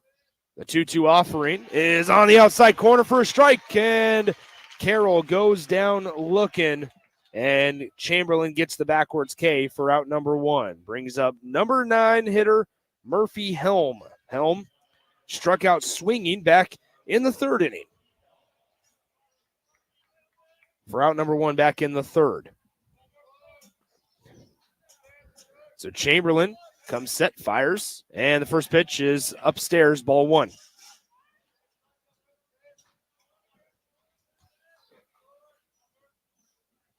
One ball, no strikes, 1 out here in the bottom half of the 5th. 1-0 pitch is in there for a strike, 1-1.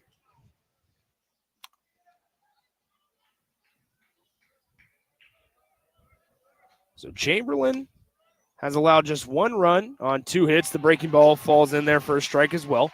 1 run on 2 hits. And the Silverhawks, no defensive errors. Patriots have committed an error. And the breaking ball gets Helm down swinging for out number 2. That's his 2nd strikeout of the day. We turn the lineup over and we go to Will Thomas, the left fielder, who is 0 for 1 today. He flew out to the left fielder in the 1st inning. Then he was hit by a pitch in the 3rd.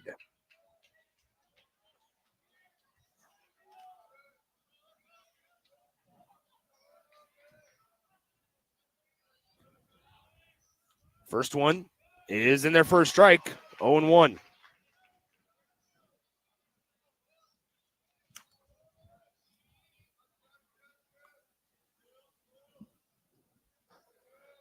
Here comes Chamberlain's 0-1 pitch, also in there for a strike, 0-2. The book is officially closed on Tyler Albert for Millard South. The final stat line is 4 1/3 with 4 earned runs, 5 hits allowed, 6 strikeouts, and 1 walk. The 0-2 pitch from Chamberlain is low and outside for a ball, 1-2.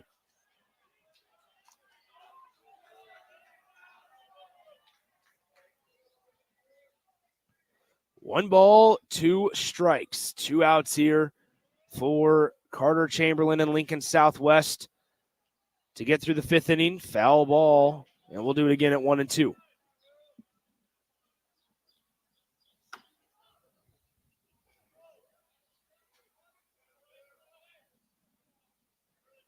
One ball, 2 strikes, 2 outs. 4-1. Lincoln Southwest leads by 3 runs here in the bottom of the 5th. It's outside. Ball 2.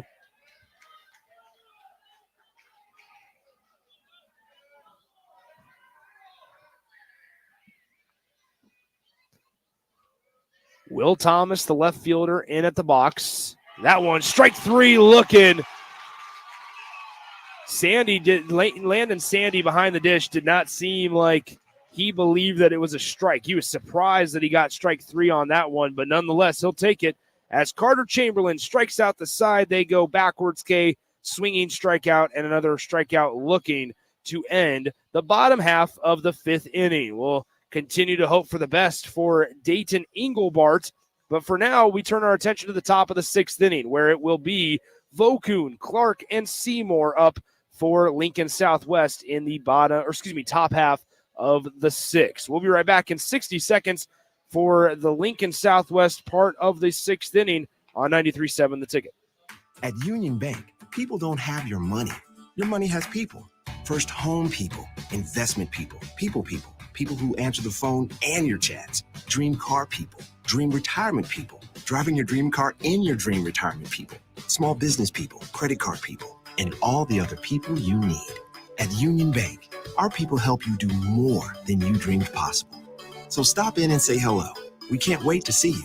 Union Bank and Trust. Member FDIC.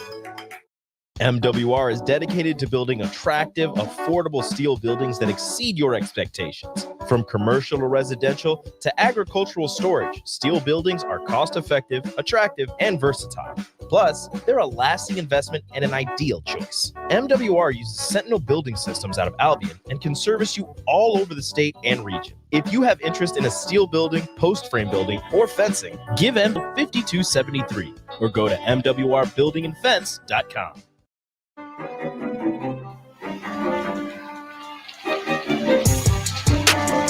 All right, so on the first pitch of the inning, Vokoun hits a nice little floater out to left center field, down for a hit. It was a diving attempt by the center fielder, Murphy Helm, but he trapped it, didn't catch it, so it's a nice little single there for Alex Vokoun. That brings up Clark.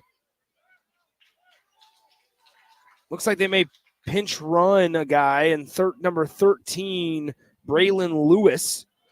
So they're going to pinch run Braylon Lewis. And I mentioned the discrepancies and the differences between pinch runner and courtesy runner. Courtesy runner, you can do it throughout the entire game. Don't have to worry about re-entering yourself. In this case, the pinch runner, if they want to put Vokoun back at first base, they're going to basically need to re-enter him. And then if they ever decided to pinch run again for Vokoun, then Vokoun would not be allowed to come back into the game. So you can only have one re-entry per game for position players outside of catchers.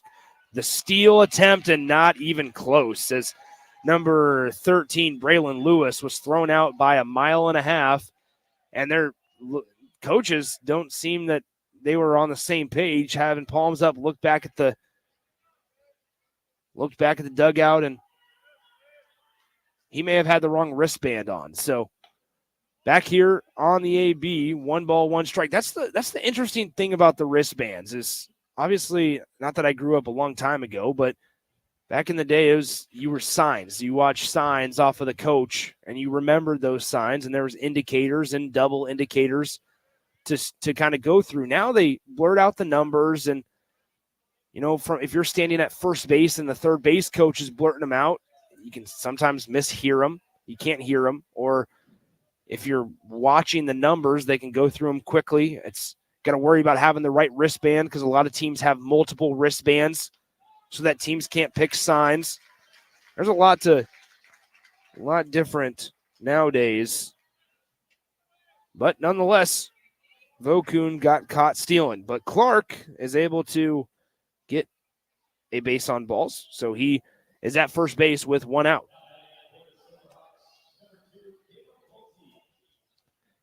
This is Lincoln's home for sports.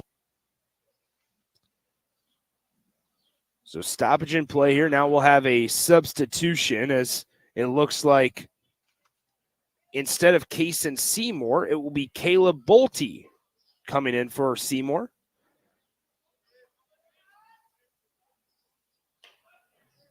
And a part of potentially why this was the case, Seymour was one of the guys that unfortunately bunted and allowed him to go to third base on the bunt without moving a runner. So, Bolte, a 1-1 pitch here for Bolte. Coming up with one out in the top half of the sixth inning. Smith comes set, fires home. Ball 2 up and in.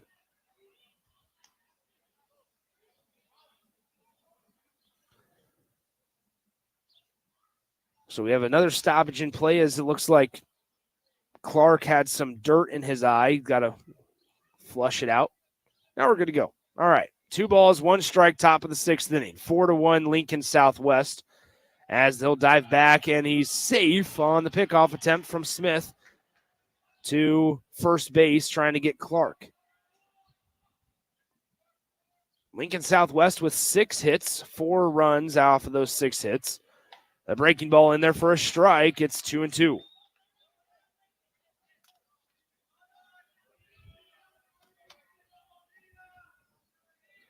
The 2-2 offering is a foul ball, and it comes just below me. I thought that might have been the one, folks.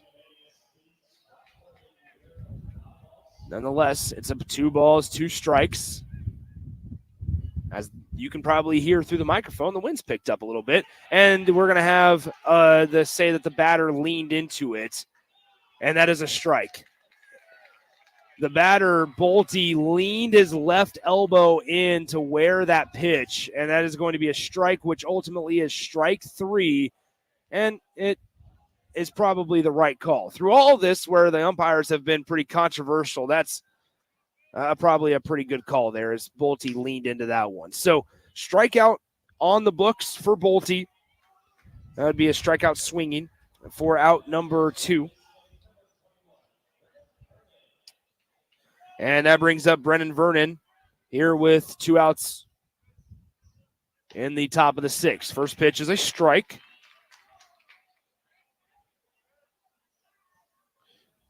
So no balls, 1 strike, 2 outs here in the top of the 6th.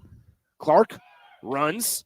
The throw down is not in time. It goes into center field, but no advancement will be made. And so Clark steals second. And Vernon took ball 1.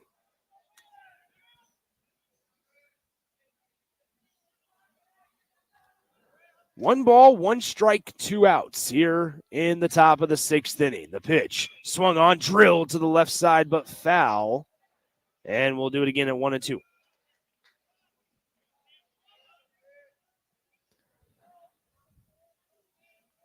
We are running about 45 minutes, if not longer, behind schedule. 1 ball, 2 strikes, 2 outs. Swing down the right field line, tailing towards the foul line, but hauled in, and everybody kind of took a sigh of relief once the right fielder used the wall to brace himself. Found the wall unlike Engelbart did, but that is out number 3 on the fly out to the right fielder. So no harm done in the top half of the 6th inning for Lincoln Southwest. And we turn to Millard South, who have only had 2 hits today, as they will have hitters 2, 3, and 4 due up at the plate. It's Wick, Apin, and Gindro when we return in 60 seconds on 93.7 The Ticket. Here you go. Coffee's on me and my new BFF. I thought I was your best friend forever. BFF like best financial friend at Members Own Credit Union. Right now, they're offering $100 when you consolidate or transfer a loan or an existing credit card balance and meet requirements. Plus, you get great rates and free advice from a financial partner that will put you first. That sounds like a match made in heaven. Members Own Credit Union is the type of bestie you can count on. Get started today at memberzonecu.org/BFF. Limitations may apply. Equal housing opportunity. The weather is hot, the kids are out of school, and you're on your way to the lake and summer road trips. Are you getting to your vacation spot comfortably, or is your car letting you down? Mullen Motors Lot is full of great vehicles to take home, so you don't have to worry about your current car barely surviving another road trip. Come check out their lot just north of 48th and Layton and find your next ride for summer road trips and beyond. Mullen Motors. No tag-ons, just quality vehicles. Mullen Motors.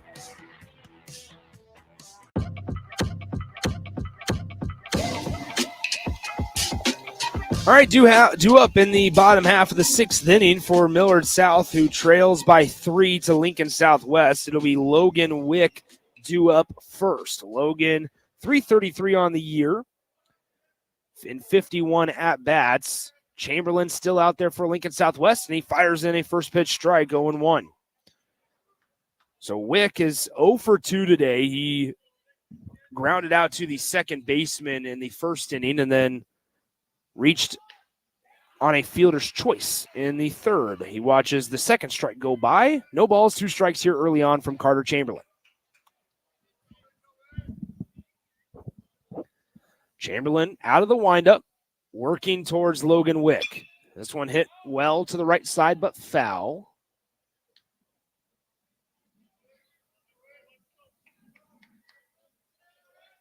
Obviously here at Warner underground dugouts, so the concern still stands with Dayton Engelbart,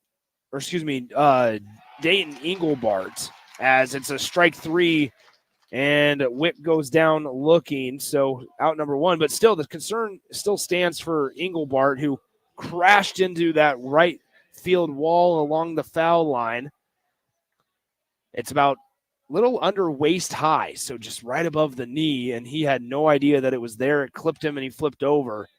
And he was able to walk off under kind of his own power, limping a little bit, but we haven't seen him emerge from the dugout. He's not standing on the railing, so I'm assuming that he's probably just standing or sitting underneath that dugout. So 1 ball, no strike here, as we have a brief stoppage in play.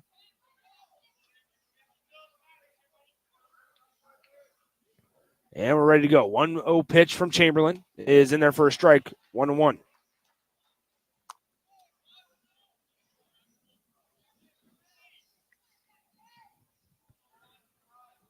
Chamberlain, the 1-1 pitch. Breaking ball, low and outside for a ball, 2-1.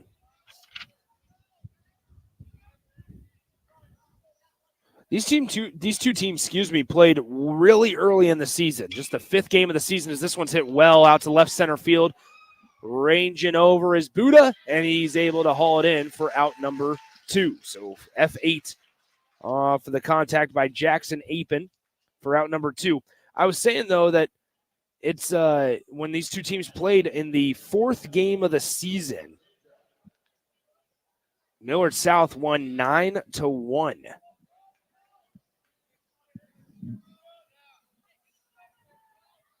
Four to 1 your score. 2 outs here in the bottom half of the 6th. First pitch on the way. It's a strike to Gindra.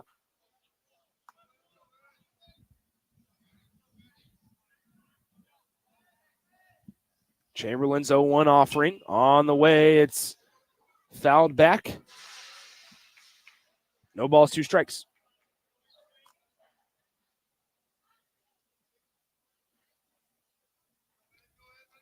No balls, 2 strikes, 2 outs, bottom of the 6th. Chamberlain fires away, and it's low and away for a ball, 1-2. Chamberlain to this point, 5 2/3 innings pitched, 1 run allowed, 2 hits allowed, no errors from the Lincoln Southwest defense. Been a clean game for Mitch Vernon's squad. The 1-2 pitch on the corner, strike 3, and Carter Chamberlain will trot off the field and back into the dugout. And I don't know why you would ever not put him out there for the 7th inning when he's dealing as well as he is. So now we turn to the top of the 7th. Millard South will have just one last chance. Lincoln Southwest due up, though, here in the top half of the 7th. It will be the top of the order. Schaefer, Buddha, and Sandy due up here in the top half of the 7th inning right here on 93.7 The Ticket. Your home is your empire. Protect it with Empire Fence. Get a free instant quote with the online estimating tool at empire-fence.com. See an upfront estimate with no hidden fees. An Empire Fence can provide privacy and improve the appearance of your home. Keep kids and pets in or out of your yard. Increase security and add value to your property.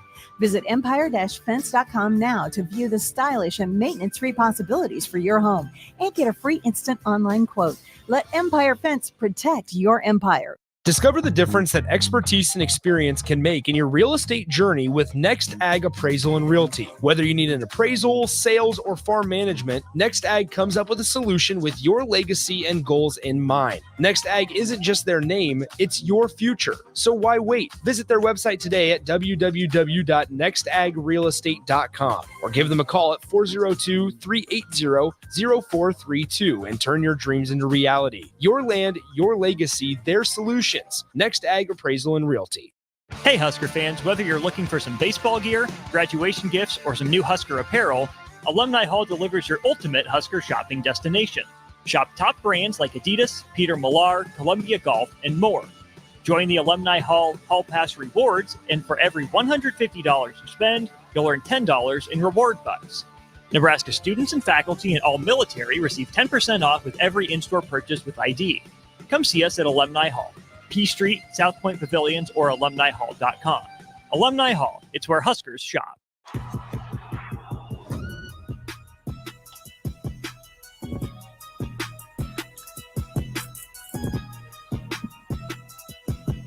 New pitcher for the Millard South Patriots as the first pitch of the inning is barehanded by the shortstop. What a play!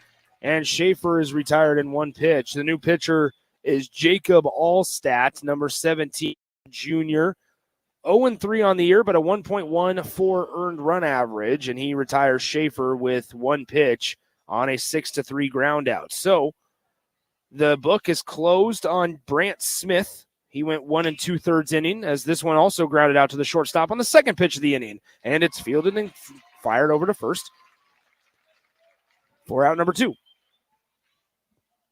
So, once again, Brant Smith, 1 2/3 innings, 1 hit allowed, no runs, no walks, and 1 strikeout. Because those 2 runs that were allowed in the 5th inning were charged to Tyler Albert, the starting pitcher. Landon Sandy, the third guy up in this inning, in the top of the 7th. Quickly 2 outs, though. It's 4-1. Lincoln Southwest with the lead. The pitch in the dirt, ball 1.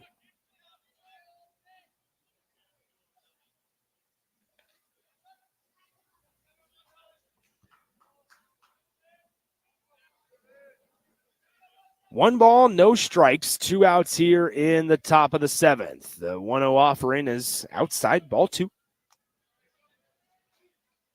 So once again, over at Tal Anderson Field, Millard West escaped Elkhorn South 2-1. Here at Warner in the first game, Lincoln East won 5-4 in extra innings over Millard North.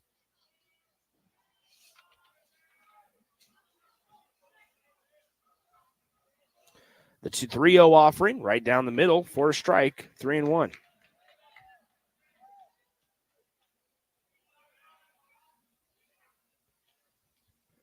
The 3-1 pitch fouled off to the right. It's now full, 3 balls, 2 strikes.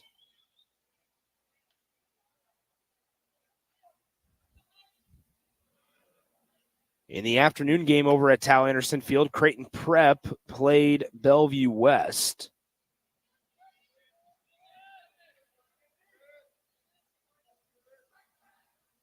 The 3-2 pitch fouled off, deflected off of the catcher, and we'll do it again at 3-2.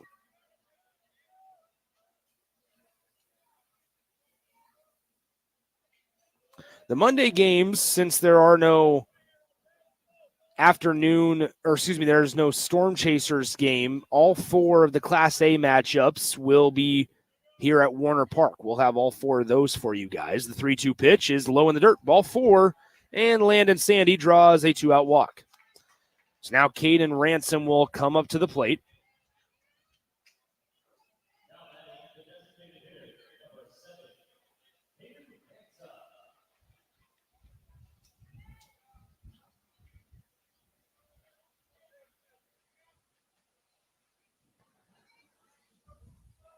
We'll have a courtesy runner, as usual, for Landon Sandy. It is Easton Otto. 2 outs here in the top of the 7th inning. It took 2 pitches to retire the first 2 guys, and the same result, a 6-3 ground out. But here now, a 2-out walk to Landon Sandy, and they'll pick over, and he is back in time. Caden Ransom is up at the plate. Here's the pitch, and it's just outside for a ball, 1-0. As usual, at the conclusion of this game, we'll hand it off to Austin and Strick for On the Block, and then at 4 o'clock, it'll be old school with DP and the guys.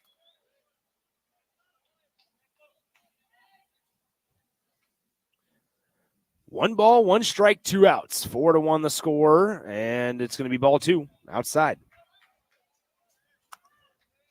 It is also the Salt Dogs opening day. So stay tuned. We'll have BP with DP coming up in the coming weeks and months, as we usually do. Foul ball off to the left side makes it all even at 2 balls and 2 strikes apiece. 2 balls, 2 strikes, 2 outs here in the top of the 7th inning. Allstat comes set, throws, and low and away for a ball. 3 balls, 2 strikes. And so now Easton Otto at first base will be off with the pitch.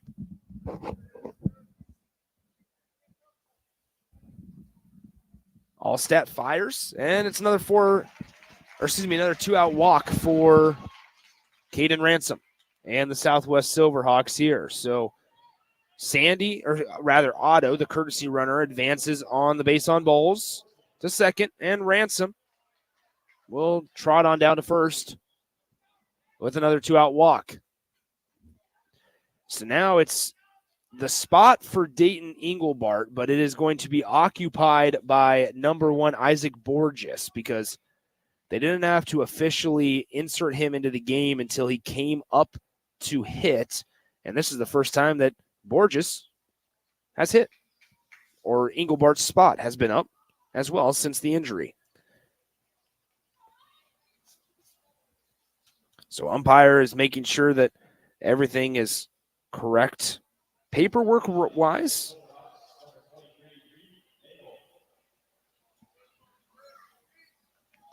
Reed Nagel is the pinch runner at first base for Caden Ransom here in the top of the 7th inning. 2 outs, 4-1 Southwest leads. Swung on, dribbler to third base, plenty of time, accurate throw, and that will do it for the top of the 7th inning on the 5-3 putout for out number 3. All right, here it is, Millard South's final chance. I would assume Carter Chamberlain is walking back out onto the mound. He sure is. Carter Chamberlain will try to finish off the complete game victory against Millard South when we come back. It is hitters 5, 6, and 7. Driffle, Hart, and Durr coming up right after this on 93.7 The Ticket. The end of the school year is drawing near, which means graduation parties are coming soon. Are you prepared for that if you're hosting? Fierce Cheese Spread is the dip that brings everyone together to celebrate graduations and to close out a great school year. And it goes well with crackers, meats, soups, and more. How could you throw a party without it? Get to your local grocery store today and load up on Fierce Cheese Spread. No graduation party is complete without it.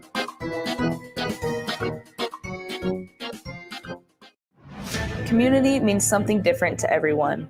But for me, it means cheering on those around you during the good times and helping them out during the tough times. I'm softball player Jordy Ball, and I've been blessed with the support of my friends, family, coaches, and community throughout my life. When looking for a bank to call home, it was easy to choose Midwest Bank. I never feel like just another customer, and they're proud to support their communities. They love what they do, and it shows. Your community, your bank, Midwest Bank.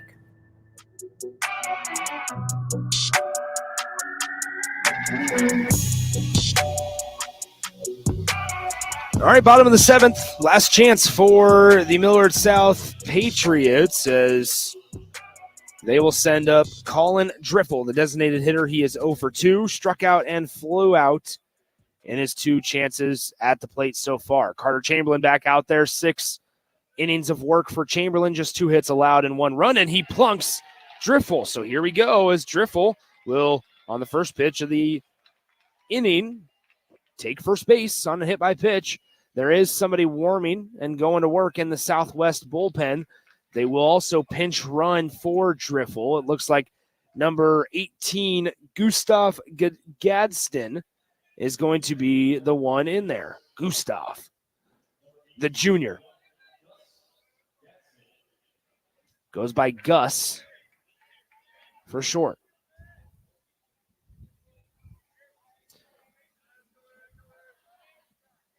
So there we go, as Gadsden will be at first base. Harrison Hart, one of the few seniors on the team here, up to the bat with nobody out in the bottom of the seventh. Chamberlain comes set, fires away, and it's a ball on the outside part, just outside, 1-0.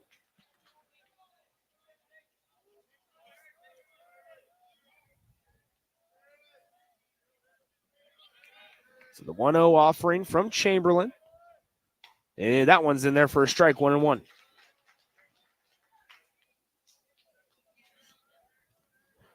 Chamberlain's been efficient today. Just 2 hits allowed. Few walks. Decent number of strikeouts. 1-1 pitch. And that one's also in there for a strike. 1 ball, 2 strikes.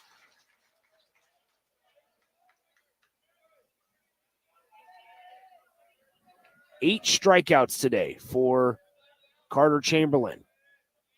Chamberlain comes set. The 1-2 pitch. Swung on and drilled right side, but foul off the bat of Hart. Hart today 0 for 2. Ground out to the shortstop back in the second inning and a fly out to the right fielder in the fourth inning.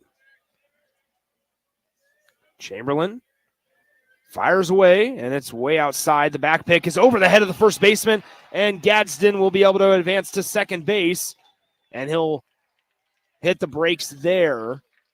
But Landon Sandy probably didn't have a great chance to get Gadsden at first base on the back pick, but yet still threw it down there. It was an accurate throw. First baseman needed to be about 5 inches taller to be able to hold that one in, and unable to do so. So 2 balls, 2 strikes here to Harrison Hart. Gadsden will be at second base. Chamberlain delivers. This one swung on, and it's just to the right of me. You probably heard it hit the wall above me, or the roof above me, I should say. One's going to come, and I'm not going to be ready for it. That's what's going to happen eventually, is I'm going to be looking down at my scorebook, and it's going to hit my laptop or hit me. Chamberlain fires. This one hit well to the right side. It's down for a base hit into right field. Harrison Hart will get a single. It will not be an RBI, as Gadsden had to hold things up and see if they were going to be able to field that one on a line. And so also with 0 outs, there's no reason for the third base coach to pressure or force anything. So with that, though, there we have it. A single for Harrison Hart. Now, here comes. It is the catcher, number 12, Carson Durr. Durr is one of the lone Patriots to actually get a hit prior to this inning. He had a single back in the third inning. They actually rattled a couple of hits together in Durr and Carroll, which is right where we're at in the lineup, back-to-back hits. First pitch, the at-bat, outside, ball 1. Feel like maybe one more hit and the leash might be pulled on Carter Chamberlain if you're Mitch Vernon. Chamberlain comes set, fires away, swung on. It's hit hard to the shortstop, could be 2. To second for 1, to first, not in time. It gets past the first baseman. And they didn't know if it was in play or not, but the run does score. However, so just 1 out on the play. Durr could have advanced to second base, but he kind of hesitated for a moment. And it'll be 6-4 on the initial putout. So Harrison Hart, 6-4 putout at second base. The runner from third did end up scoring, which makes it 4-2. And up to bat now, it's Noah Carroll. He swings and fouls this one off to the right side, 0-1. Durr will be at first base, though. So runner at first base, 1 out. Millard South trailing by 2, 4-2.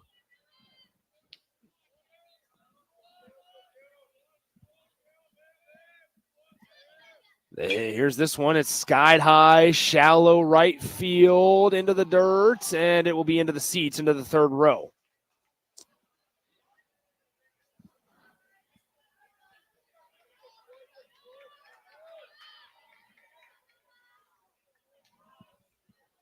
No balls, 2 strikes coming up for Carroll. Carroll had that single, but then was eventually tagged out on a fielder's choice at third base when Millard South tried to bunt him over, and it was a bunt right back to the pitcher. Then he struck out looking in the 5th. No balls, 2 strikes, 1 out, bottom of the 7th. Millard South trailing by 2. The pitch swung on and fouled back my way. We'll do it again at 0-2.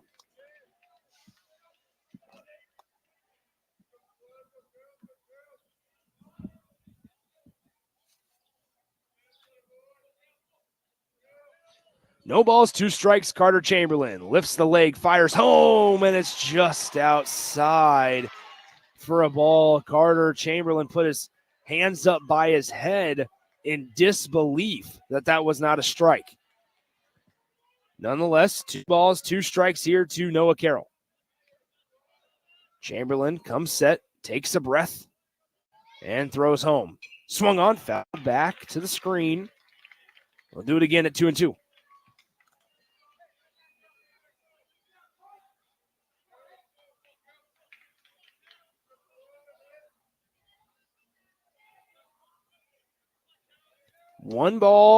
Two balls, 2 strikes. 1 out here, 4-2. Lincoln Southwest leads by a pair of runs. Runner on first, 1 out. The throw home is hit foul once again.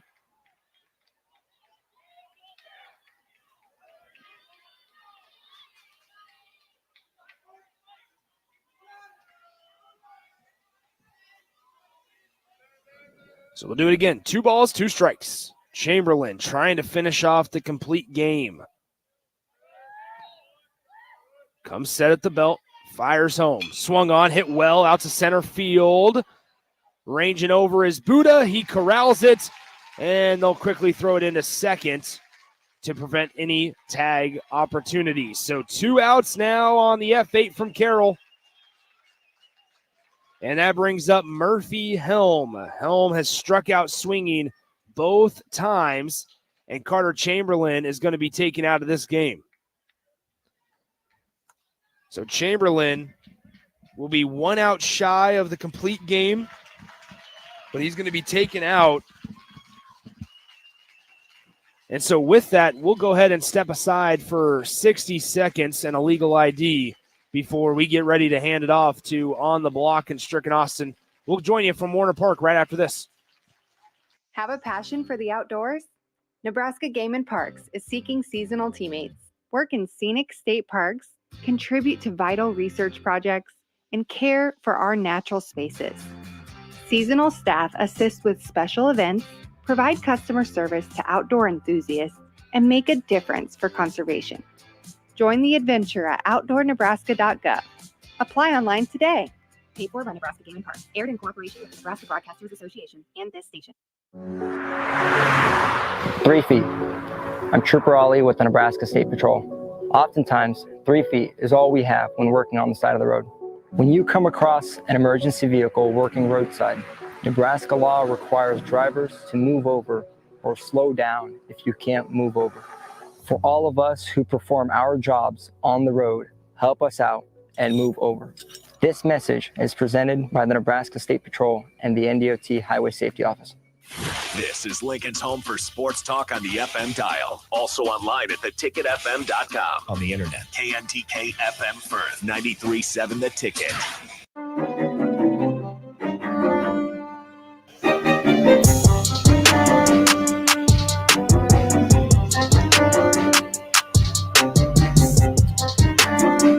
So the stat line is closed on Carter Chamberlain, all for, I suppose, the runner at first base. In this case, it's Durr.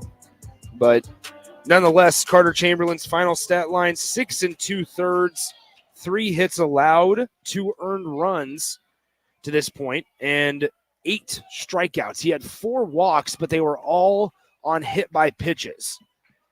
And so once again, 6 2/3, 3 hits allowed, 2 runs, 8 strikeouts, and 4 walks allowed via the hit by pitch. The new arm out there for Lincoln Southwest is Lincoln Dush, sophomore, lefty, throws strike 1 to the 9-hole hitter, Murphy Helm. The 0-1 pitch, and it hits him. Not necessarily what you want if you are Mitch Vernon. You give way now to the top of the order and Will Thomas after the hit by pitch. Also, Murphy Helm was a guy that had not put the ball in play today. He had struck out both times up to the plate, but nonetheless, here we are. You turn way to Will Thomas, the left fielder, the leadoff guy. He is 0 for 2. Struck out looking back in the 5th. He flew out back in the 1st, but then he was one of those 4 guys that were hit by a pitch from Carter Chamberlain back in the 3rd. The first pitch in the dirt. Good stop behind the plate by Sandy, and it's 1 ball, no strikes.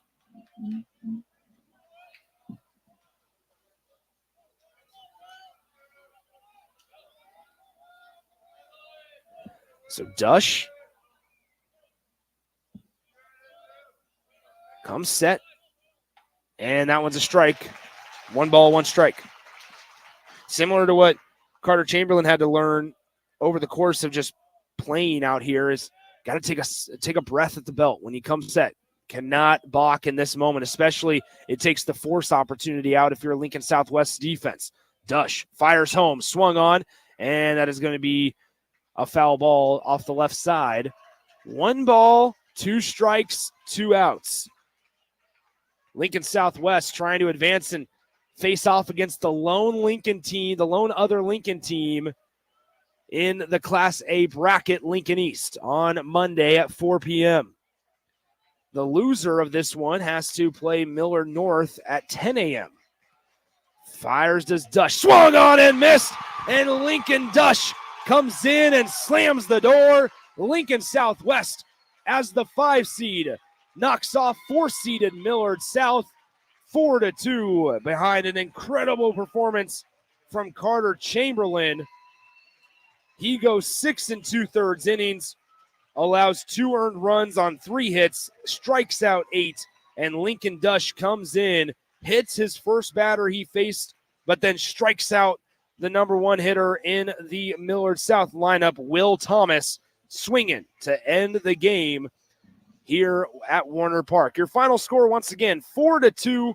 The Lincoln Southwest Silverhawks will advance to play the Lincoln East Spartans. Man, is that going to be a doozy. On Monday at 4 p.m., the loser in this one, Millard South, will face off against Millard North on Monday morning at 10 a.m. right here at Warner Park. That'll do it for us today from Warner Park. We appreciate you guys tuning in. Appreciate Austin, Rico, Bach, Josh, all the guys back in the studio, DP for helping fill in, as well as it is now a race against time for the folks here at Warner Park. They got to get a game ready to go by 6:35 p.m. against the Jacksonville Jumbo Shrimp. But for high school baseball, that'll do it for us today. Join us at 8:50 tomorrow morning. Austin and myself will be on the call for Class B action. It's number 1 Norris against number 8 Lincoln Northwest, and that is followed by Waverly and Beatrice here from Warner Park. Once again, Nick Sainert saying so long. Appreciate all the folks back in our 93.7 The Ticket studios. We got a Lincoln versus Lincoln matchup on Monday afternoon, folks, and it is going to be a good one. But first, we have to send it back to the studio where On the Block is waiting for you. Strickland, Austin, they'll take it away right after this on 93.7 The Ticket. This is Lancaster County Attorney Pat Condon reminding you to vote for my friend and colleague, Carolyn Bozin. Carolyn Bozin is a strong voice for Lincoln who we need representing us in the legislature. Carolyn Bozin voted for historic funding for education to support our schools and for the largest property tax relief package in Nebraska history. Carolyn Bozin is the voice we need representing us in the legislature. This is Lancaster County Attorney Pat Condon. Join me in supporting Carolyn Bozin for legislature on May 14th. Paid for by Bozin for legislature. Hi, I'm Senator Bo Ballard. I was born and raised in Lancaster County, learning the value of hard work and grit at a young age. I built my own company, creating jobs right here in our community. I know that families and businesses in our community need lower taxes, lower cost of healthcare, and a great education. That's why, as your senator, I help pass